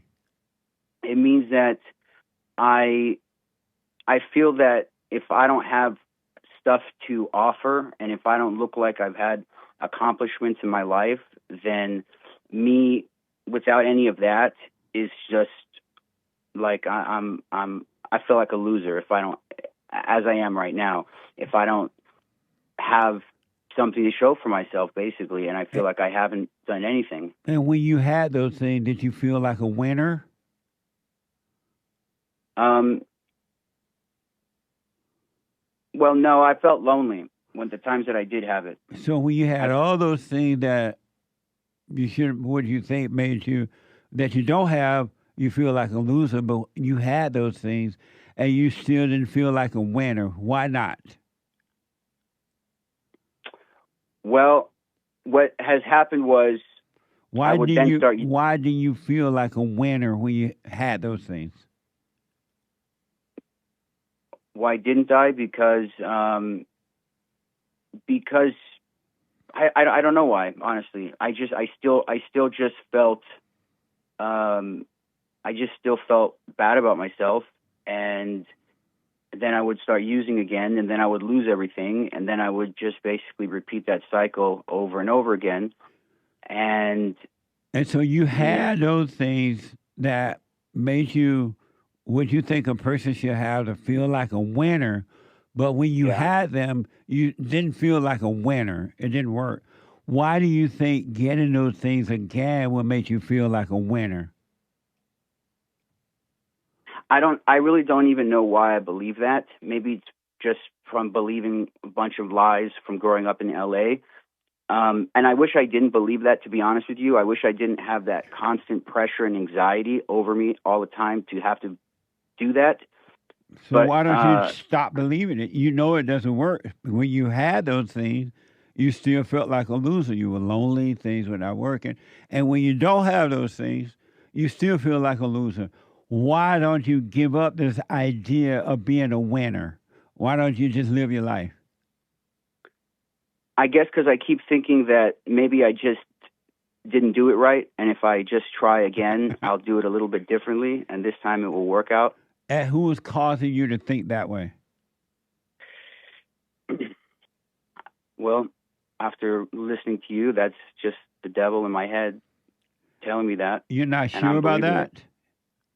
I want you to think about this, Jonah. You had all those things that should make you feel like a winner. You worked hard. You got those things. You had them. And yet, you were lonely. You didn't feel like a winner. Then you lost those things because when you were a winner, you went back on drugs. So you lost all those things. And now you think that in your lostness, you're thinking, oh, if I had those things back, I would feel like a winner. What would happen if you just stopped believing in winning or losing? There's no such thing as a winner. There's not one winning person on earth. It's an illusion. An illusion. There's no such thing as a winner or a loser. Why not stop thinking both ways? Why do you have to think that way? I mean, I guess I don't have to. I don't know how to stop thinking that way. I guess if I could turn it off and just not care at all about that and just live my life like you said, I think I would feel much better. So why don't you do it then? Because if you think you're a winner, you're going to think you're a loser. If you think you're a loser, you're going to think you're a winner. And neither way is going to work. But if you didn't think either way, then life would work. Why don't you just let all that go? So what do I do when I let it go and then my head starts spinning, and then how do I not just, because then I start feeling like a loser. Like, oh, I failed. I couldn't make it. I had to give it all up because. And so who feel like a loser? Who are you? I mean, I don't know. I mean, I guess I don't know. I'm after listening to you, I'm really just beginning to look at that differently and see that the thoughts are popping up in my head, but they're not me. It's just something my brain is producing. But then who am I? I don't know. I really don't know. So if you know that you don't know, why do you say I feel like a loser or I feel like a winner? Who are you talking about? And who is telling you that you're a winner or a loser? Who's talking to whom? Why do you call yourself a loser when you don't even know who you are? Who are you calling a loser or a winner? Honestly, I'm just going based on the feelings. And are you your feelings? I don't know. It sounds like from listening to you, no, but that's new information to me. So, I mean, I would trust you and say, no, I'm not my feelings, but it feels like I'm my feelings because I feel my feelings. And so, I know what you mean. But let me ask, so what does a winner feel like? A winner feels like he's good. He doesn't. I don't know what a winner feels like. Like he's an accomplishment. Like he doesn't regret. Like he feels good that when he wakes up in the morning, he knows that he is living his life to the best of his ability, and he's not settled or sacrificed or given up on something because he just felt that he didn't take the easy route, did what needed to be done to live to his fullest potential. And does a winner need drugs? Absolutely not. And does a winner feel lonely? No, I think a winner is someone who is really. So why did you feel lonely as a winner? Why did you feel lonely? When you were a winner, why were you feeling lonely? I mean, because I wasn't a winner, at that point. I still, like I said, I mean, I just keep thinking, well, maybe I just need to do it a little bit differently. I just need to stay sober a little bit longer, but keep chasing the same things I was chasing. And if I can just hold on to it a little bit longer, then it will all be fine. But it's like now 10 years later, it's just ridiculous. And does a loser feel lonely? Yeah. And so so a winner have the same feeling that a loser has? No. But you felt lonely as a winner. You still felt lonely. You still go back to drugs, right? Right. And so as a loser, you feel lonely and you still go to drugs, right? Right. So what's the difference between a winner and a loser?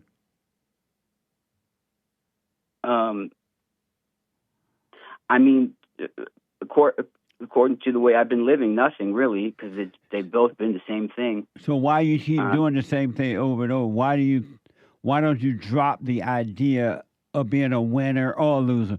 What would happen if you dropped the idea of being a winner or a loser? What would happen? That would be a big relief. So why don't you do that? Because when I just let go of it, it just appears again, and From it just where? convinces me. From where? In my head. And where does it come from to enter into your head? Where does that come from? I mean, I guess my brain. Your brain don't produce thoughts. Your brain make the body function. Where are those thoughts coming from? Well, so I don't know. Why do you call them my thoughts? You call them your thoughts. Why?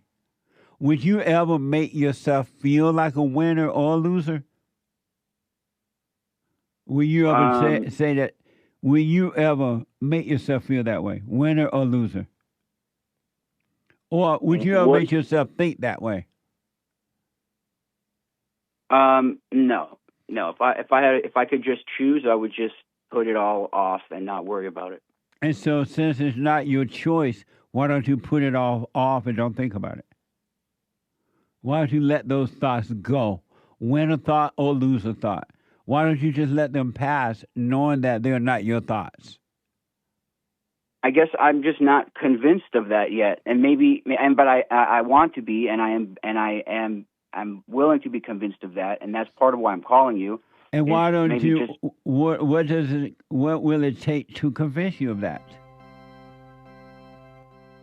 I think the only thing will be if I just decide to do it, and then just keep doing it until I can see more objectively. So why don't you do that then?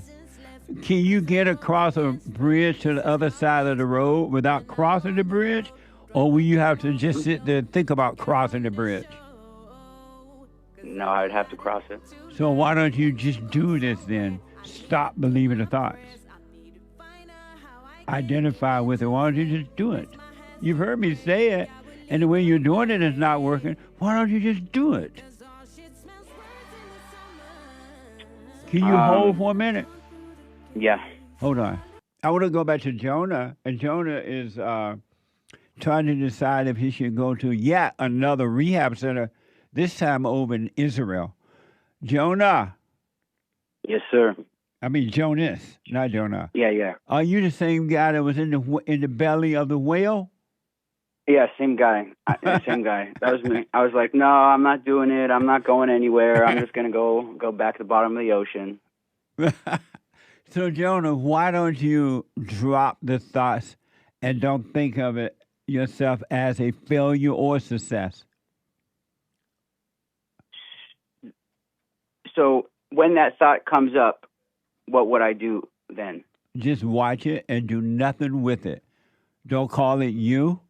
Don't identify with it. Don't fight with it. Don't run away from it. Don't do anything but watch it. And watching it will destroy it. But if you fight with it or if it tells you that you're a loser, now you got to work hard to be a success. Or if it tells you if you're a success, now you're afraid of becoming a loser. If you didn't listen to either one of those ways, you would be free. You would not have a battle going on. All you have you need to do is just watch those thoughts. So how what? So how does anything get done? If I'm just not, how do I make any decision to do anything? Is anything getting done with you making decisions like this? Are you getting better or worse? Progressively worse. So why don't you stop making the decision about that and just become the observer? Why don't you try and see what happens? Just, you know what, this time I'm not going to believe the thoughts. I'm just going to stay present and live my life. Why don't you give that a try to see what happens, since the way you're doing it is not happening? It's not helping. Well, I'm going to do that. That was a question. I've always just gotten into like this sort of panic of, I have to plan, I have to figure things out, I have to make decisions. And if I don't make this plan and figure things out, then my life's never going to happen. And even though I've gotten it wrong so far, I just have to keep trying and until I get it right. But there's not one person on earth who have tried to get life right and they got it right. You can't do that. It doesn't work for anyone. When you say you try to get it right, who are you talking about? I'm talking about Jonas. And what is getting it right? What is a right life in your mind? So it would be that I have a strong connection with God, that I have a job that I go to, that I financially support myself, that I don't feel bad all the time, that I'm sober. It's really the number one on the list. And that I'm happy, that I actually want to be alive, that I like the life that I have, that I don't feel like You should go to work. You should. God gave you the ability to provide for yourself on earth. He gave you the mindset to go to work, make some money, right, buy a house, save some or whatever, right? But not So for that's you to exactly- live, for you to live by that way and get an identity from it. It's just an outside world. It's not who you are. You're not the outer world. So that's kind of, I guess, my question to you is: should I just, follow your advice and go to work, or do I go to this treatment center in Israel and kind of just go there and start over from there? What made you think that going to another rehab center? You've been to several, according to you, rehab centers in the United States. Why do you think going to another rehab center in Israel going to help you? I really don't know. I just think that nothing I've been doing has been working. So that's the only reason. So another rehab center is not going to be able to work. It's just another rehab center, even though it's in Israel. It's just in a different location, but it's the same thing. Your problems are not outwardly. Your problems are inwardly. They're in your thoughts. You believe your thoughts and emotions. And as long as you obey them, they're going to always influence you to make the wrong decision. And when you make that wrong decision, they're going to laugh at you. And while they're laughing, you're going to be crying. And then while you're crying, they're going to tell you another thing to do. You're going to follow that. And they're going to laugh at you again. As long as you're listening to thoughts, they're setting you up to laugh at you. Because none of them will ever work. That's been my experience. I agree. Are you an alcoholic, you said, or a drug addict? Drugs. You're a drug addict? Yeah. Oh. And what type of drugs you use? Heroin. Oh, are you Jewish? Yeah. A Jew or heroin? What the? I know. It's how are you going to control the world and you high? No, there's no possible way. There's no possible way. Now, what about just about because there is a place that is more local that could be a shorter period of time just to sort of get clean, not necessarily to uproot my entire life and go start over somewhere else. But what do you think about something like that? Like 30 days just to get everything out of my system and then continue and just basically go back to work, but under, going more with what you said and listening to my thoughts. What will happen if right now you never gave in to another suggestion from thoughts to do heroin? If you just did not give into it, what would happen? I would probably go through some type of withdrawal. And then if I made it through that, I would find a job and then I would just go to work. Why would you do that then? I know that's what has been. That was a question. Why don't you just do that?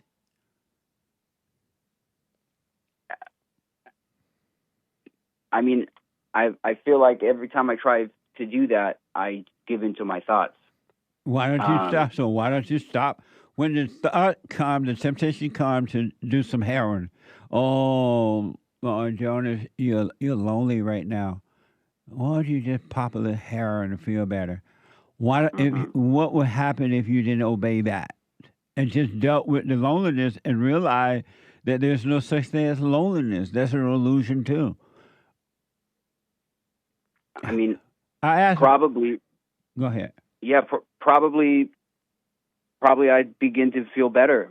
So why don't you do that, man? I have okay. I mean, I'm gonna do that. No, I asked, why don't you do that? Why don't you just do that? Why don't you work on you rather than looking on the outside for the answers? The answers are not outside of you; they're inside of you because all of your issues are inside of you. They're in your imagination, in your emotions, and the emotion in the body. But they're not you. Why don't you work on the you, the not you, by being aware of the not you?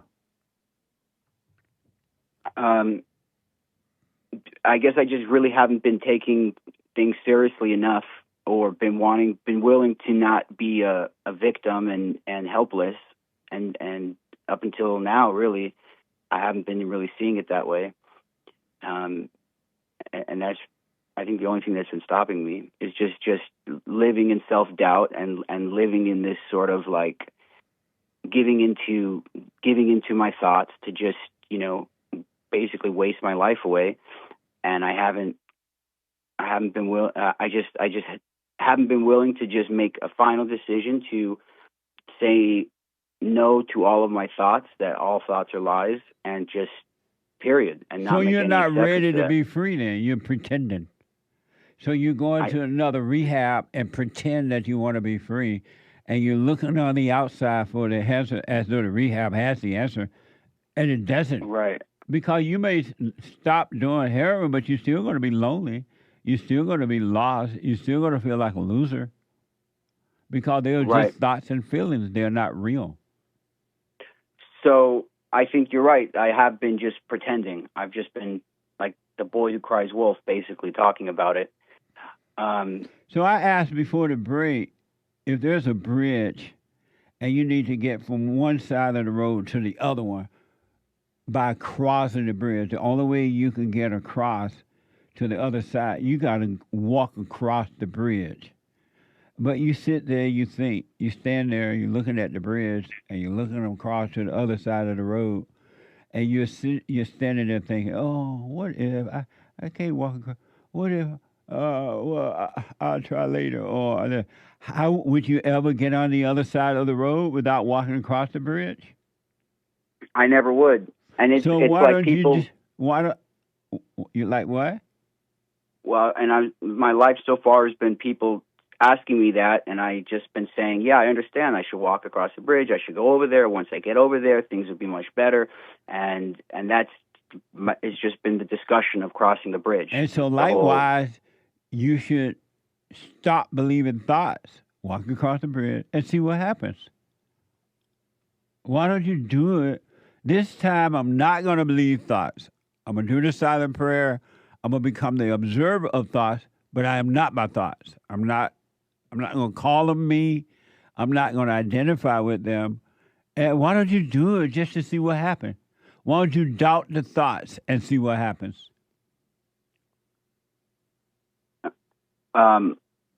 Yeah, I'm going to do it. I don't have any reason not to do it at this point.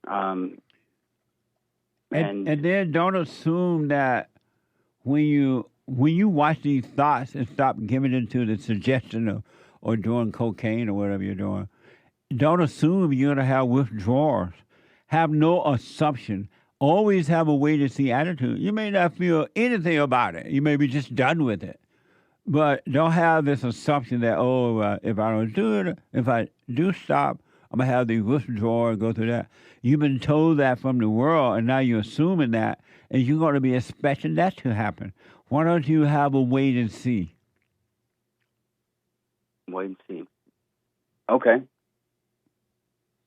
Yeah, I'm fine with that. That was a question. Oh, I never considered doing that, honestly. I just never thought about thinking about it that way. I just, my head said this is what's going to happen, and I just believed it, and that was it. Well, it's time to stop. If you want to be free of all ego, because loneliness, suicidal thoughts, calling yourself a drug addict or alcoholic or anything, or saying that you want to be a successful person or non-successful person, all those things are ego. They're of the devil. They're dark. They're not you. And that's the thing that you must die from. You must overcome by not identifying with them so you can have life, real life. And in real life, all you have to do is live. There's no war. There's nothing to fight with or to fight against. You just live your life. Let it happen. You'll be fine. And what about finding a job? Go out and find a job. because like right now, let's say for example, my resume, it isn't 100% accurate. You know, like I have gaps in my resume for treatments and stuff, but I'll extend like being at a job longer. Is that like something that's just another product of my thoughts? Jonah. Yeah. You need to find a job. Okay. I'm asking. Yeah, well, now I do. I just So I why haven't had a not job just now. go look for a job? Why do you need to think about all that? Why don't you say, oh, you know what? I got to get a job. Make a decision. The decision is, I got to get a job. Go looking for the job and everything else going to work itself out. Why do you need to worry about that rather than just going looking for a job?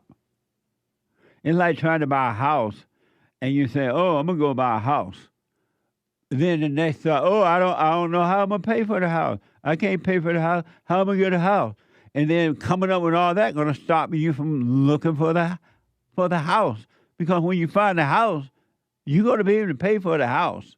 But if you think about paying for the house, you're never going to find the house because you're thinking about paying for the house. It's like looking for a job.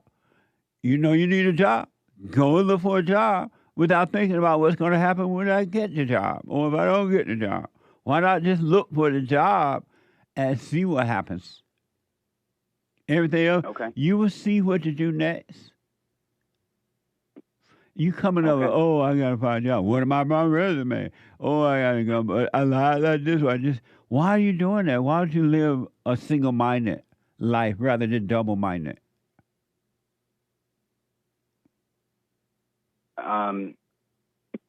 It's just been in fear that just not having any faith, and that's been it. Just not having any faith. But I mean, seriously, the last couple weeks I've been listening to you, and I went to religious school in Israel for a long time. None of it really made any sense, but since listening to you, a lot of things that I've learned have been able to see it from a different perspective, and so that's been really, really great as well. And so I think that, I'm gonna do it. I'm gonna do what you're saying, and I've never looked at it that way before. I've never thought of it that way before, and I've just been helpless basically my whole life, and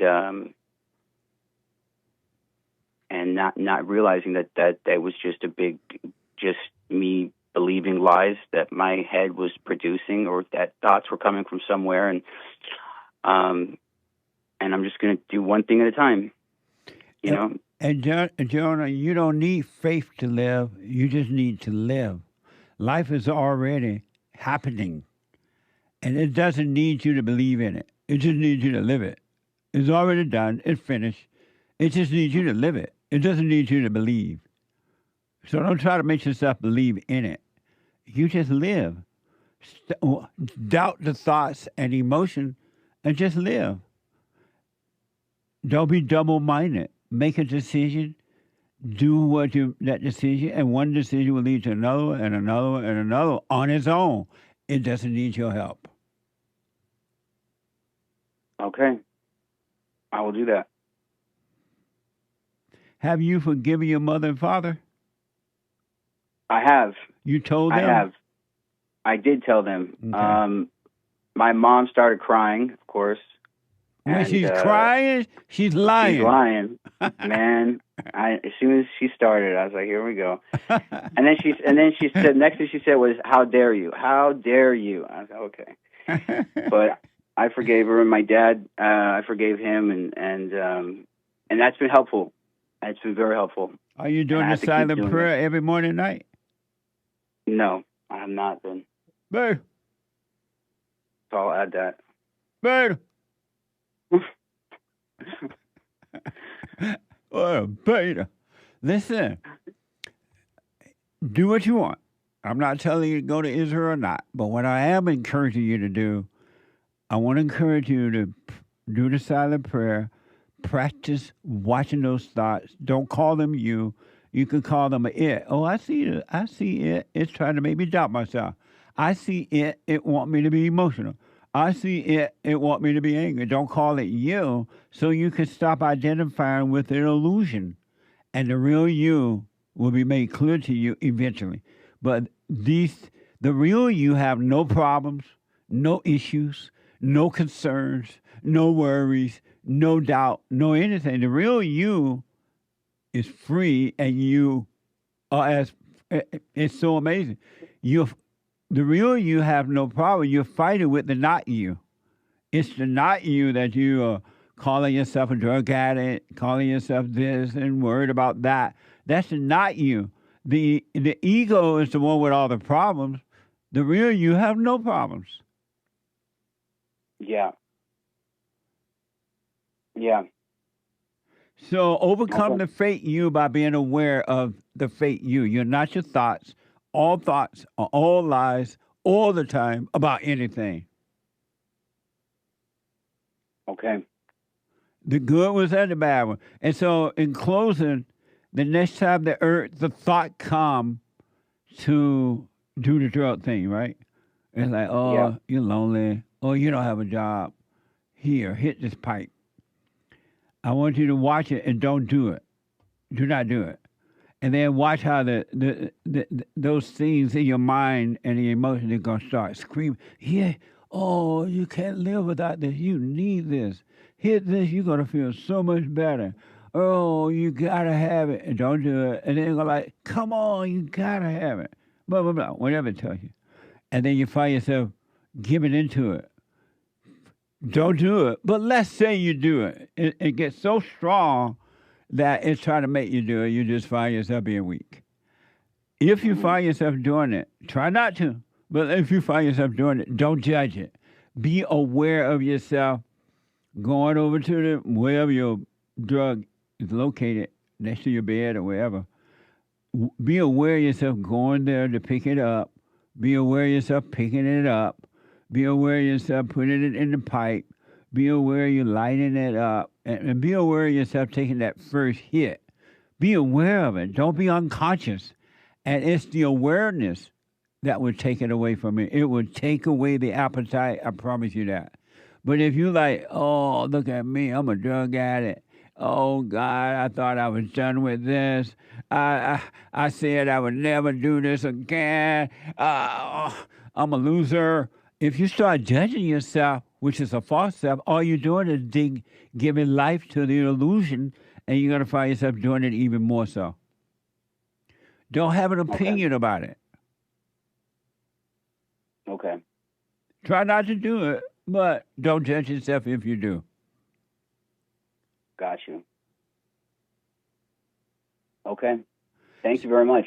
I really, really appreciate that, and I'm going to be doing that.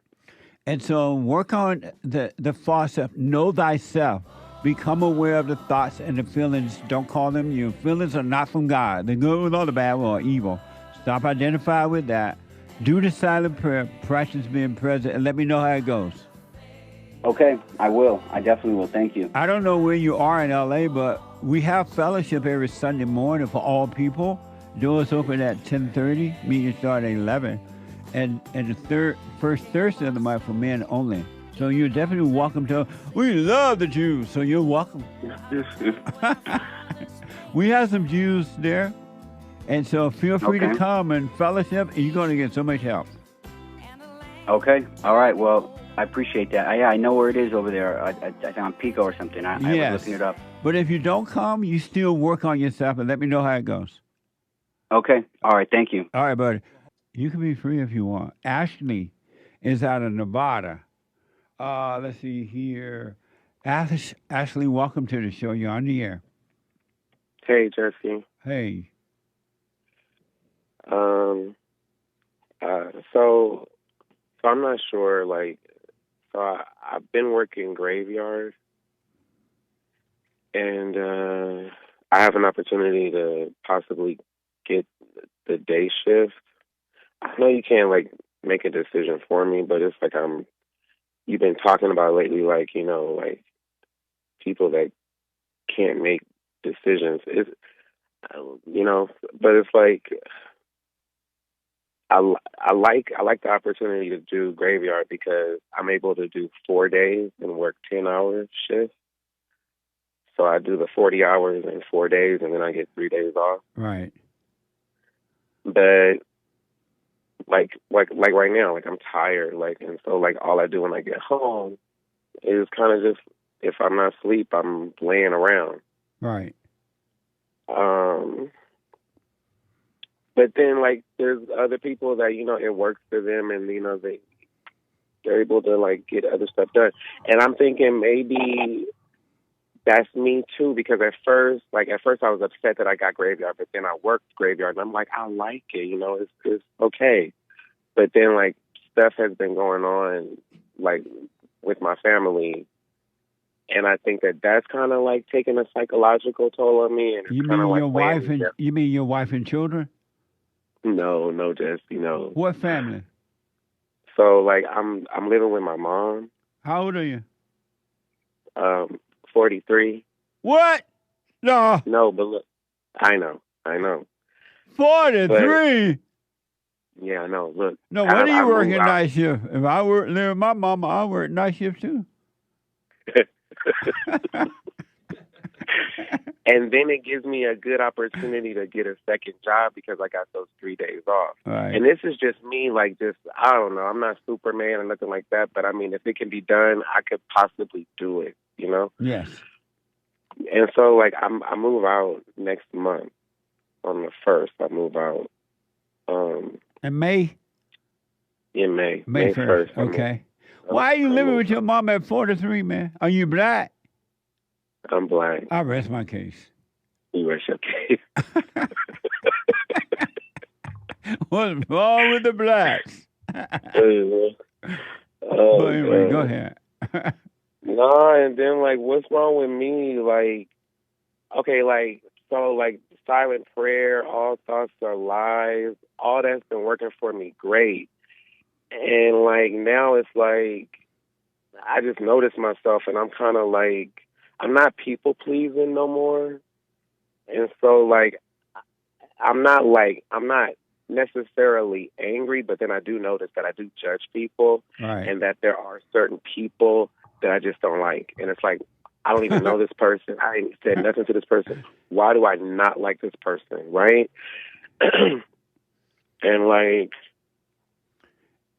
And so your question for me is what? Okay, yeah. My question is like, I guess I could ask you, how do you know whether you're making the right decision? How you know you're making the right decision? Let me ask this first, and then I'll respond to that. It's a really interesting question. But what is happening in your family? It's not even your family anymore that is causing you to stay there. What's going on with them? Well, so I came here initially because I was in a relationship, and I wanted to remove myself from that relationship and like right, be on my own and like get on my feet. And then so I've been here, and I know that my time should have been gone. I've been past my date of being here and like overstaying my welcome, or you know. And so like here recently, like a few weeks ago, like, because now my oldest brother, he's here too, and there was this big like argument, but it was on his part. Like, he was angry. He was really angry. My mom was emotional, and it was about our dad. And it's like through that whole ordeal that lasted for like 3 hours, like I was really calm. And like my other brother was on speakerphone. He's in California. Well, I should have said he's in another state. Like, I don't want to really give out too much information. So, and then like, you know, so through the whole ordeal with my brother, like yelling at me and like, you know, they were upset because I said that I believed my father, like his perspective of like how he did fight for us and he did want to be in our lives, but my mom and her girlfriend at the time, you know, especially the girlfriend, she made it difficult for him. And all I said was, I believe him. And it's like, I should have never said that. I mean, they were screaming and yelling, and I'm surprised the neighbors didn't call the police because it was really bad. But really then bad. you should have said it, but you shouldn't argue with them at all. Never argue with the I devil. And I know you said that, and I didn't argue, but I couldn't I couldn't say anything. There was no conversation happening. So why do you just get off the conversation? Let them have it by themselves. It's supposed to be a conversation with sound like three people, and you said your point of view, and they didn't want to hear it. Why didn't you just say okay, goodbye? I kind of just sat there. Why?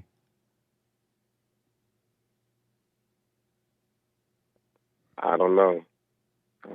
You don't have to live that way, man. Don't do that. You don't owe anyone, not one person on this earth, any explanation. You don't owe them anything. And so since when that conversation came up, based on what you've said, just say, hey, I believe my father. I believe him. And then they, blah, blah, blah. You take this, and then they wouldn't let you get in again. Just say, okay, goodbye, and just hung up.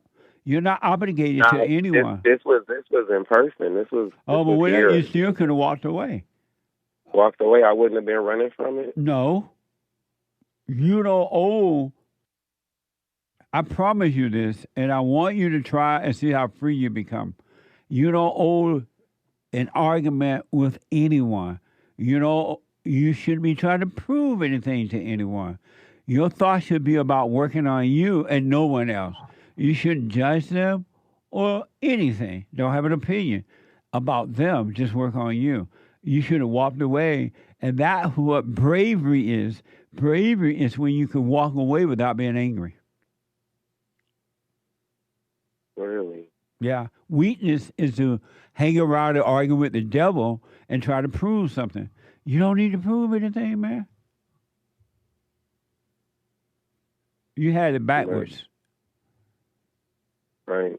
And this is like off topic, but I always wanted to tell you this because and I noticed it because I'm observing myself. And so at work, we have briefing and we do a roll call. And I had a panic attack on the inside. Yeah. Because I was call my name. I was gonna, and I was gonna have to say here. I had a panic attack on the inside. My heart started racing so fast, and I had to catch my breath because I was like, "Oh my God!" And then you're gonna say here, and they're gonna hear you trying to pull it together and catch your breath, and you sound weak, and you. I couldn't believe, but like you said, just go through it, and I went through it, and it's now it's it is what it is. But then, for that to be that way in every part of my life is kind of I don't have no friends. I don't go nowhere. I don't do anything. I just go to work. I come home. I go to the grocery store. I go get gas. Sounds like an amazing life to me. You're fortunate because there's no such thing as friend anyway. It's an illusion. Nobody. I know, and I hear you say that, Jesse, but your work environment is so you guys are great. You guys throw things off of each other. You got the camaraderie. You got the bond. Bond. Your organization bond. You've got bonds with people. And I'm saying I don't have bonds with people like You're that. blessed not to have bonds. Well, how do you say that? Yeah. Hold on. All right. I want to go quickly back to Ashley because I want to get in as many calls as possible here. Ashley. Yes. So about the night, is it what you call it? You work from midnight until the next morning? Graveyard. Yeah, graveyard. Is it a graveyard shift? Yeah. And do you like it? I did at first, but now it's dragging, and I'll be tired. So do you like it? Yeah, yeah. I liked it at first. I like it. Do you like it? Yeah, I like it. Do you want to change to day shift? I kind of do. Which one is you prefer? I always preferred day shift. And But then I really don't want the 5 days. I would rather I'd rather work 4 days. So which do you want, the 5 days or the 4 days? 4 days. What? 4 days. Okay. Here's what I want you to listen up closely. I want the world to hear this, but I want you to hear this. All right?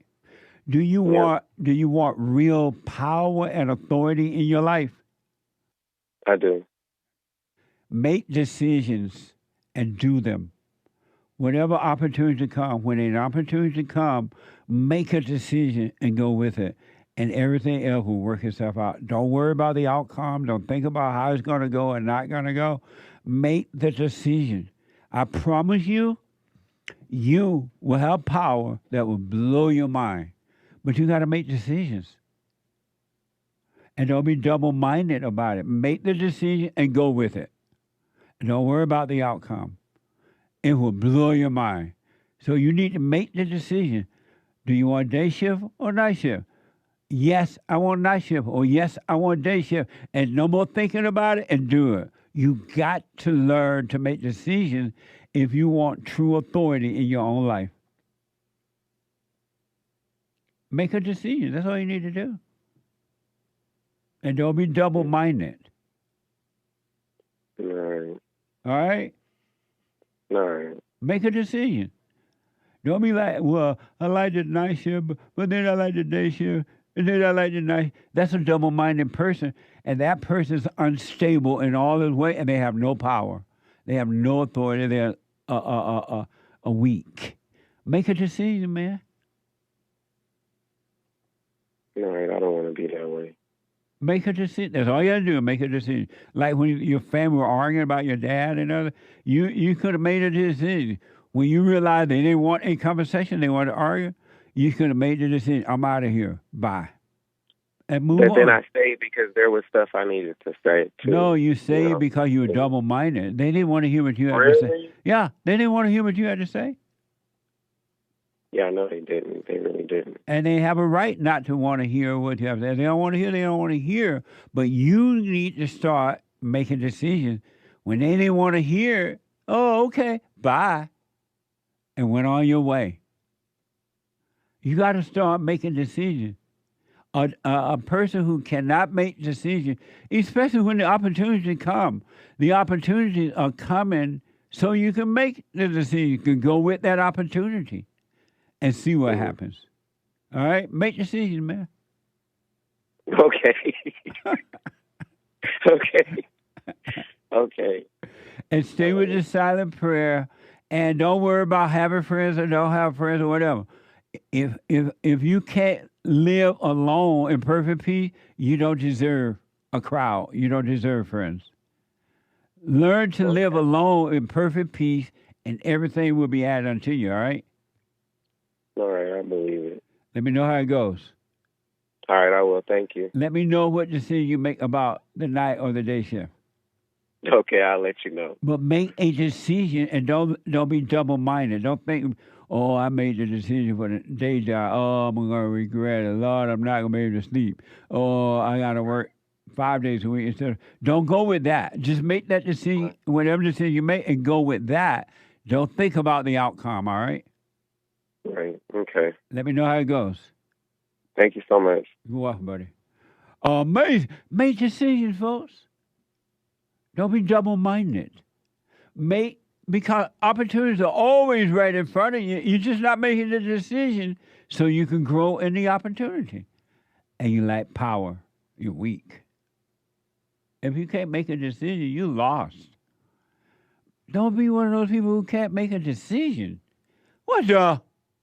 Your wife is fighting with you or your husband fighting with you and you guys are not getting along. Make a decision. I'm out of here. Goodbye. Don't be like, I'm out of here, but what's going to happen to the children? I'm out of here, but what's going to happen to my wife or my husband? Don't do that. Make the decision and go with it. And don't think about what if or the outcome.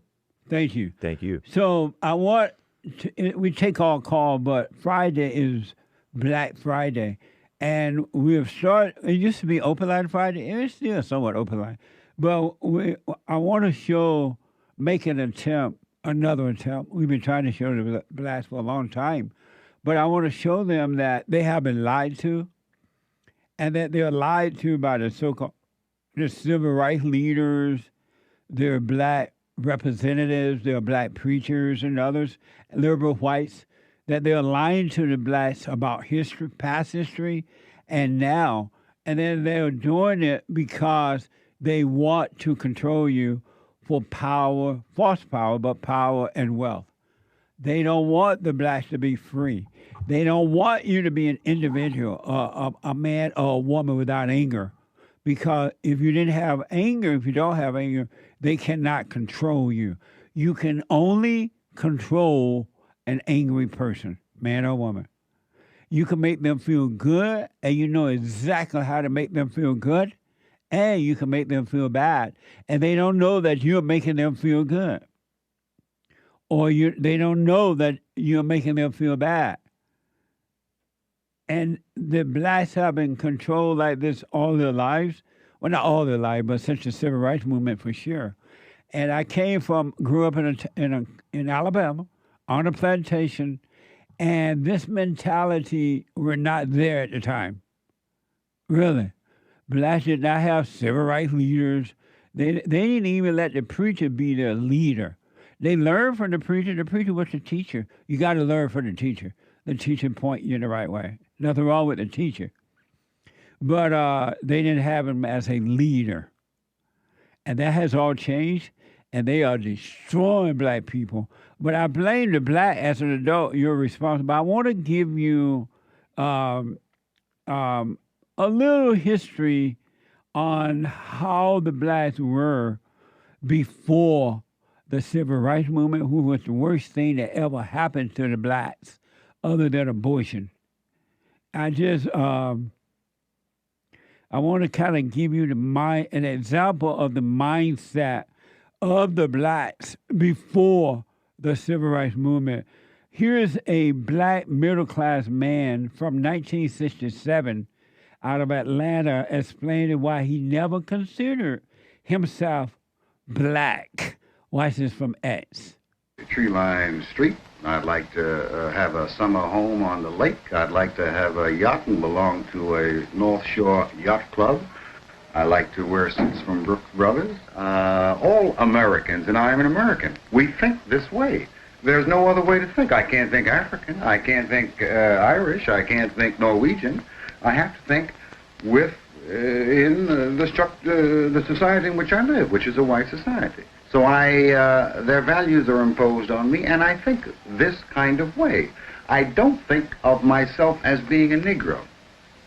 Never, until recently, have I really been concerned that I am a Negro. I thought all the while that I was an American.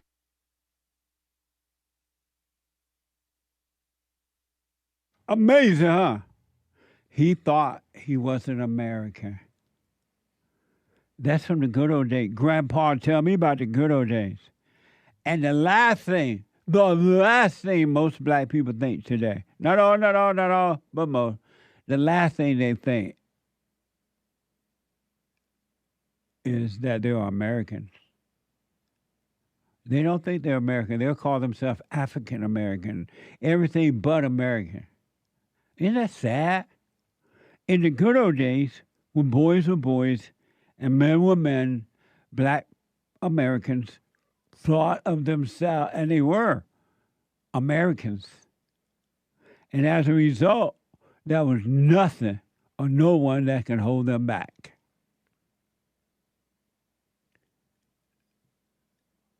And it's all gone now, for the most part.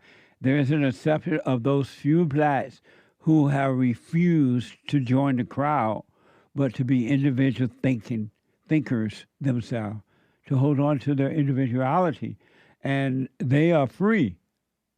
But blacks were not, they were just Americans. And this is Black Friday, right? And I just want to remind the blacks, because they don't believe me when I tell them I grew up at a time where blacks were not thinking and believing the stuff that they believe and think now. They would never follow a crazy individual like Jasmine Crooked, an insane female, or Jesse Jackson, Martin Luther King, and all those people. Let me take a quick break. 888-77-JESSE. Back in a moment. Before I go to the phone, I'm just showing all people, but especially the blacks, that things have not always been the way they are today with black people. Black people at one time, prior to the so-called civil rights movement, black people were free. They were free. They didn't have leaders. They were Americans. I never thought that in growing up, when I first left home, I never thought that one day I would hear black people saying that they were African or they were anything but Americans, and that somehow or another the white man has held them back because they didn't think that way back in good old days. You heard that first soundbite we made. He didn't even think of himself as anything but American. The mindset back in 1967 and earlier and a little bit after that was saying that's gone now. And then the blacks who have held on to the original free mindset, they're still free, but most are not. They're angry. They're lost. They're committing violent crime and all kinds of stuff. They blame the white man. They literally believe, which is a lie, but they really believe that somebody else can hold them back. And as a result, they have not progressed in their own lives because they think the white man hold them back because they believe lies. So I played that soundbite for you where this black guy from 1967, he explaining he never considered himself as being black. He was an American. Here is a 1960 video of a black L.A. Now, I want to show you, and this is so amazing, I want to show you how the blacks in the city compared themselves to the blacks in the South, in the country, in the South. Blacks in the cities look down on blacks in the South. Really? They thought they were better. What the? You know they went white. The blacks in the city looked down on the blacks in the South, and they didn't want the blacks coming to the city, the country blacks. They were like, they're going to make us look bad. They're going to bring down our neighborhood. Here's a 1960 video of black L.A. resident sharing concern about the rise in southern black migrants in their cities. Watch this from X.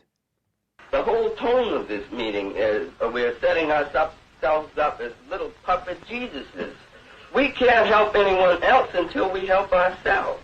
The Negro has had two professions, his own medicine, dentistry, law, or psychiatry, and he's had the profession of being a Negro. And many of us have come out here to escape from this second profession of being a Negro. And we are out here a while and we're working in our own field, and then we find out that here these same problems are falling on the heels of 1,600 Negroes a month that come into Los Angeles. Now this gives us problems. It's our own view. It's our own identifying with these Negroes that are coming in with their carpetbags that causes us problems. This is a basic embarrassment that we as Negroes have. We want to live together, yet we want to sort of scatter to the far winds and live amongst white people. What the? They didn't want the black people from the South coming to L.A.? What the? You're going to mess up their lifestyle.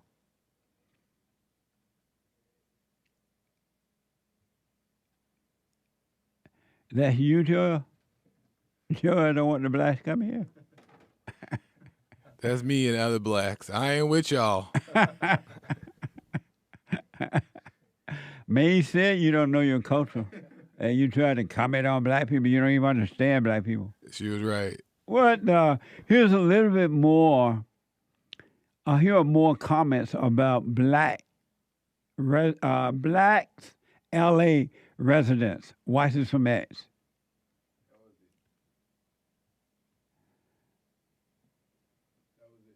Huh? What's that?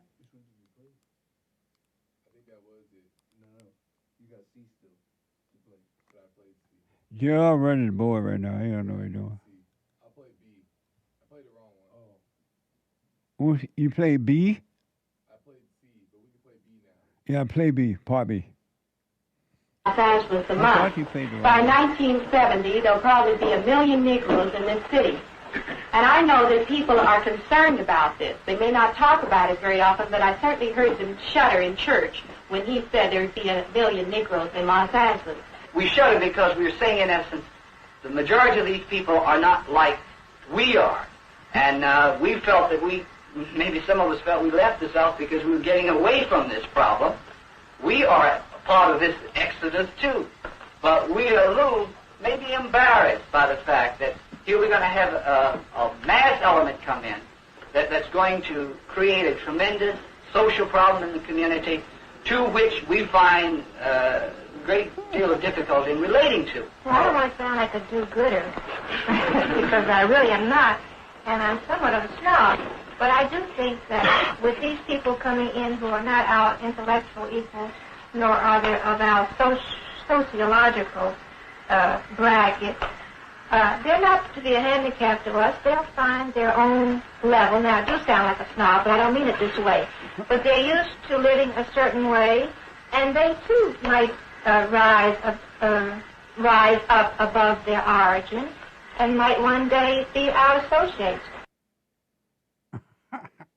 So let's do C over two. This is I want to replay the comments about black in LA. Right? He played the wrong one too soon. Okay. The whole tone of this meeting is we're setting ourselves up as little puppet Jesuses. We can't help anyone else until we help ourselves. The Negro has had two professions, his own medicine, dentistry, law, or psychiatry, and he's had the profession of being a Negro. And many of us have come out here to escape from this second profession of being a Negro. And we are out here a while, and we're working in our own field, and then we find out that here these same problems are falling on the heels of 1,600 Negroes a month that come into Los Angeles. Now this gives us problems. It's our own view. It's our own identifying with these Negroes that are coming in with their carpetbags that causes us problems. This is a basic embarrassment that we as Negroes have. We want to live together, yet we want to sort of scatter to the far winds and live amongst white people. Amazing, huh? Did you know black people thought that way at one time? They didn't want all those Negroes coming here from the South.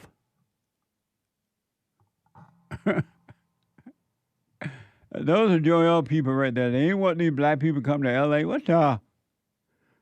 Thousands a month. What the? They're going to mess up our professional. They're going to bring in all that country stuff. We don't want that. They're the underclass. Does that sound like a bunch of KKK members sitting around talking about the black Negroes? Did it sound like the KKK or black people talking about black people? Did you know that black people once upon a time thought that way about other blacks? And even today, as quiet as it kept, when black people get money, what do? They move away from the blacks. They move out. They move to the valley. They move to the white neighborhoods. They don't want to be around the blacks. What's the? And you blame the white people for your problems.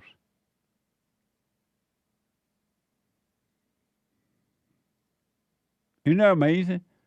I'm glad for Black Friday because we really want to try to encourage black people to wake up. You have been lied to. You've been made to be angry, starting at home with your mothers and your mother, but that anger has been built up on to use you, to keep you angry because you cannot control a free person. You can only control an emotional person. You can make them feel good, and you can make them feel bad, but either way, you have control.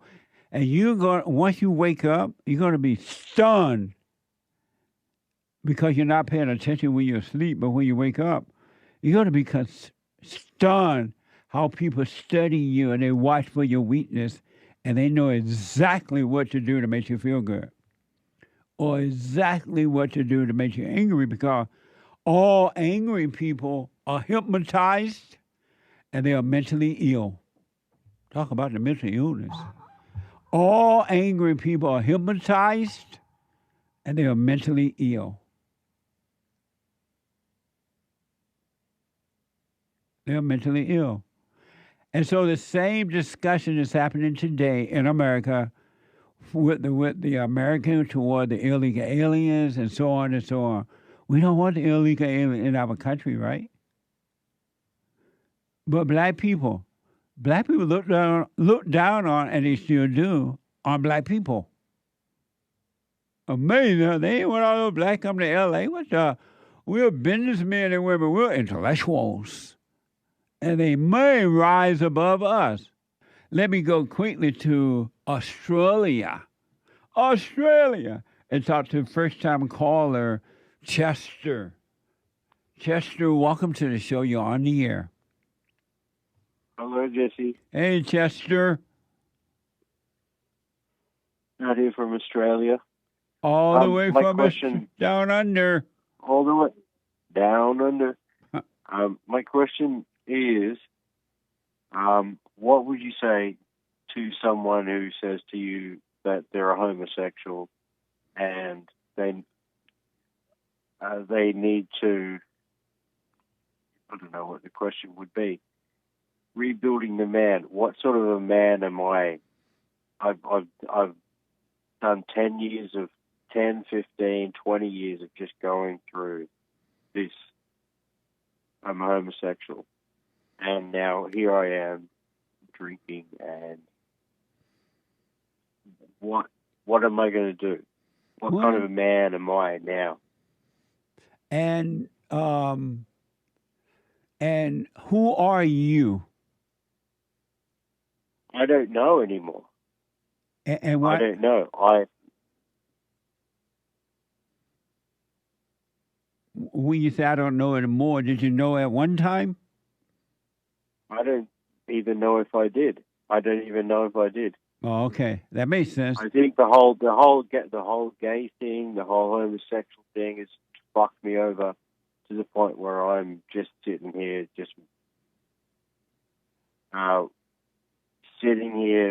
drinking away my sorrows, and I don't know what to do.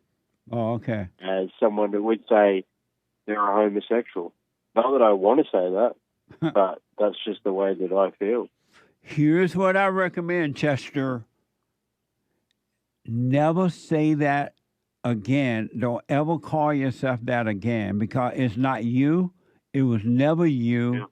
You just identify with it because you resent.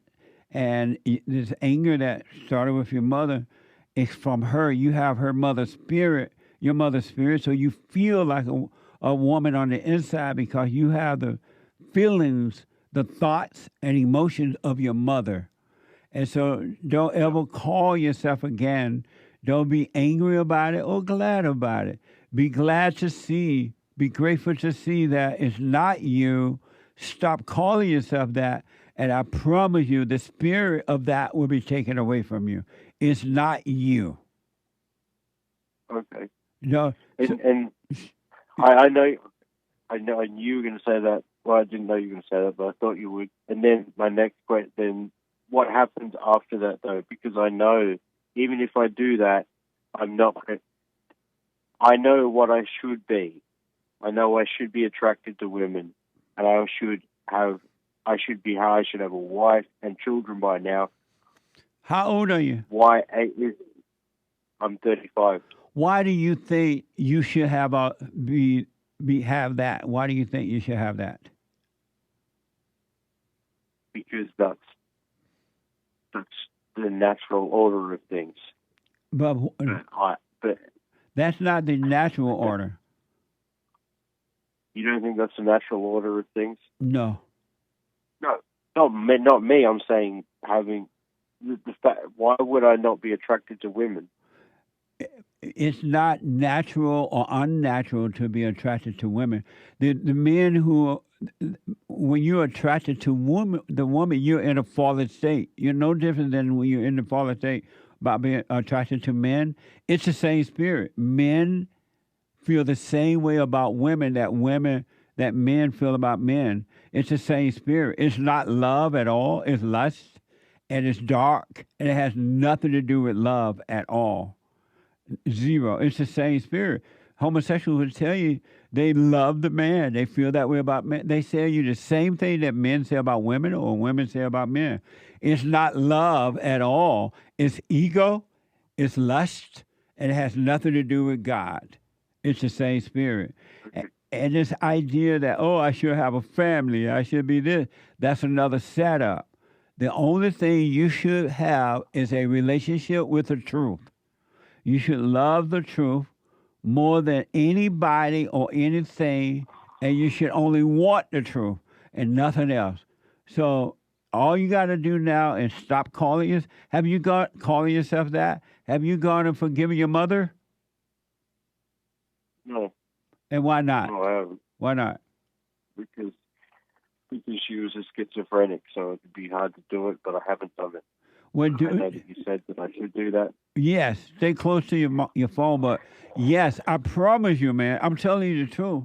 It's just like any other spirit. I know you are. Go and forgive your mother for recreating her image. She made you angry at a kid. When you became angry, you took on her spirit, her identity. And that's what's driving you. It's not your identity. It's not from God. It's not who you are.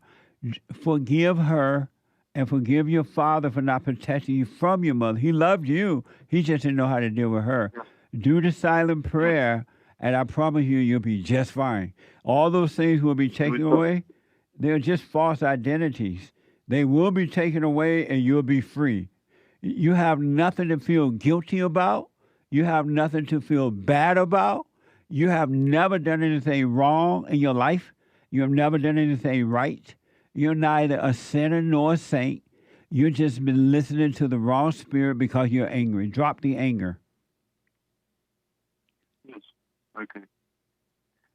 And then, okay, thanks. And then the alcohol, drinking the alcohol is just keeping you in denial. Don't use alcohol to feel good, all right? Are you doing the silent prayer? I'm not doing the silent prayer. Alcohol doesn't make me feel good. Alcohol just makes me forget, just numb everything, so I don't feel anything. Right on. Well, you don't want to forget. You want to be aware of it, but don't call it you. Okay. And then the spirit of truth would take it away. And don't be saying, oh, I should be married. I should be attracted to women. I should do this. That's a setup. That's not love, all right? But you just used to, the first rule of life is to love the truth more than God, the more than anybody or anything, along with nothing or no one else. And then the truth will work your life out for you. It will cause you to have an amazing life. You'll be fine. Yeah. So go and forgive your mother and father. Let me know how it goes, all right? Okay, thank you. All right, buddy. Thanks, Jesse. Thanks a lot. I wish appreciate it. You're welcome. I wish you well. I will, and I'll call back in. Okay. Thanks. Bye now. The same spirit, men and women, it's the same spirit. Men don't love women, and women don't love men. Homosexual men don't love each other, and lesbians don't love each other. It's all hate, and they call it love, and they all have the same feeling. They call it love when it's really hate. It's not love. Really. And you can overcome, but you got to drop the anger. You got to forgive.